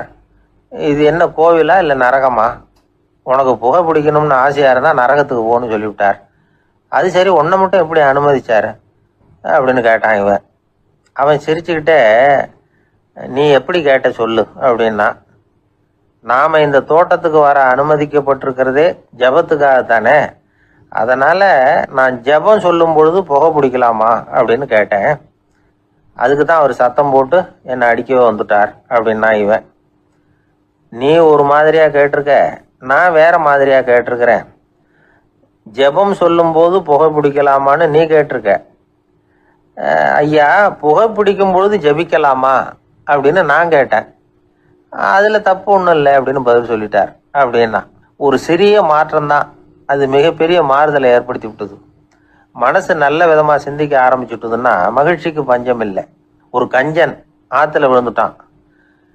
வெள்ளத்தில் தத்தளிச்சுக்கிட்டு இருக்கிறான். கரையில் நின்ன ஒருத்தர், உன் கையை கொண்டா இப்படி பிடிச்சி இழுத்து கரையில் சேர்த்து விடுறேன்னார். எதையும் கொடுத்து பழக்கம் இல்லாத அவன் கையையும் கொடுக்க மாட்டேன்னுட்டான். இவர் பார்த்தார். உன் கையை கொடுன்னு சொல்கிறதுக்கு பதிலாக நான் என் கையை கொடுக்குறேன் பிடிச்சிக்கோ அப்படின்னார். அவன் கப்புன்னு பிடிச்சிக்கிட்டான், இழுத்து கரையில் போட்டு. உலகத்தில் எது எதுக்கோ ஆராய்ச்சி கூடங்கள் இருக்குது இல்லை, அது மாதிரி தூக்கத்தை பற்றி ஆராய்ச்சி பண்ணுறதுக்கு ஒரு ஆராய்ச்சி கூடம் இருக்குது. அப்படி ஆராய்ச்சி பண்ணணும்னா அதுக்கு மூழ்கிக்கிட்டு இருக்கணும்ல. அதனால தான் அந்த ஆராய்ச்சி கூடம் இங்கே இல்லை, அமெரிக்காவில் பாஸ்டன் பல்கலைக்கழக மருத்துவமனையில் அது இருக்குது. அங்கே தூக்கத்தை பற்றி பலவிதமான ஆராய்ச்சிகள் பண்ணிகிட்டு இருக்கிறாங்க. அந்த ஆராய்ச்சி கூடத்தில் இயக்குனராக இருக்கிற ஒரு நிபுணர், அவர் என்ன சொல்கிறாரு தெரியுமா? உங்களுக்கு தூக்கம் வரலையா, நீங்கள் நல்லா தூங்குறதுக்கு தாராளமாக சில யோசனைகளை என்னால் சொல்ல முடியும் அப்படிங்கிறார். யோசனை தானே, காசா பணமாக கேட்டு வச்சுக்கலாமே. உணவு, மனநிலை, தூங்கும் இடத்தோட சூழ்நிலை, படுக்கைக்கு செல்றப்போ உள்ள பழக்க வழக்கங்கள், இது காரணமாக ஒருத்தருக்கு தூக்கம் வராமல் போகலாம். தூக்கம் வராததுக்கு இதுதான் காரணம்னா அதையெல்லாம் சுலபமாக கட்டுப்படுத்தலாங்கிறார் அவர். தூக்கத்தை வரவழைக்கக்கூடிய ஒரு நல்ல மருந்து உடற்பயிற்சி. ஆனால் ஒன்று, படுக்க போகிற நேரத்தில் இது மாதிரி உடற்பயிற்சிகள் எல்லாம் செய்யக்கூடாது. கொஞ்சம் முன்னாடி பகல்லையே இந்த பயிற்சிகளை செய்கிறது நல்லது. தூக்கம் வராமல் அவதிப்படுறவங்க பிற்பகல் நேரங்களில் காஃபி, டீ இது மாதிரி பானங்களை சாப்பிடக்கூடாது. மது அருந்துறது கூட தூக்கத்தை பாதிக்கும். வெது வெதுப்பான நீரில் குளிக்கிறது, தியானத்தில் ஈடுபடுறது, ஓய்வாக இருக்கிறது, படுக்கிறது, அதாவது படுக்கிறதுக்கு முன்னாடி ஒரு கோவலை பால் சாப்பிட்றது, இதெல்லாம் தூக்கத்தை வரவழைக்கிறது ரொம்ப உதவியாக இருக்கும். இன்னொரு விஷயம் என்னென்னா, தூங்கி ஆகணுமேங்கிற கவலை வேண்டியதில்லை. அப்படி நினச்சி கவலைப்படுறதை விட்டுடணும். தூக்கம் வரலையா, உடனே படுக்கையை விட்டு எழுந்திரிக்க வேண்டியது. வெளியில் வாங்க, வேறு ஏதாவது வேலையில் ஈடுபடுங்க, கொஞ்சம் நேரம் உலாவுங்க, அல்லது ஏதாவது ஒரு புஸ்தகத்தை எடுத்து படிங்க. களைப்பு ஏற்பட்டால் மறுபடியும் படுக்கைக்கு போங்க, தூக்கம் தானே வந்துடும். ஒரு விஷயத்தை மட்டும் நல்லா ஞாபகத்தில் வச்சுக்கணும். படுக்கைக்கு போகிறப்போ உங்கள் மற்ற எல்லா பிரச்சனைகளையும் மறந்துடணும். அது எப்படி சார் முடியும், அந்த நேரம் தானே எல்லா பிரச்சனையும் வரிசையாக ஞாபகத்துக்கு வருது அப்படின்னு நாம் நினைக்கலாம். ஆனால் பழக்கத்தில் அதை நாம் மாற்றிக்க முடியும்.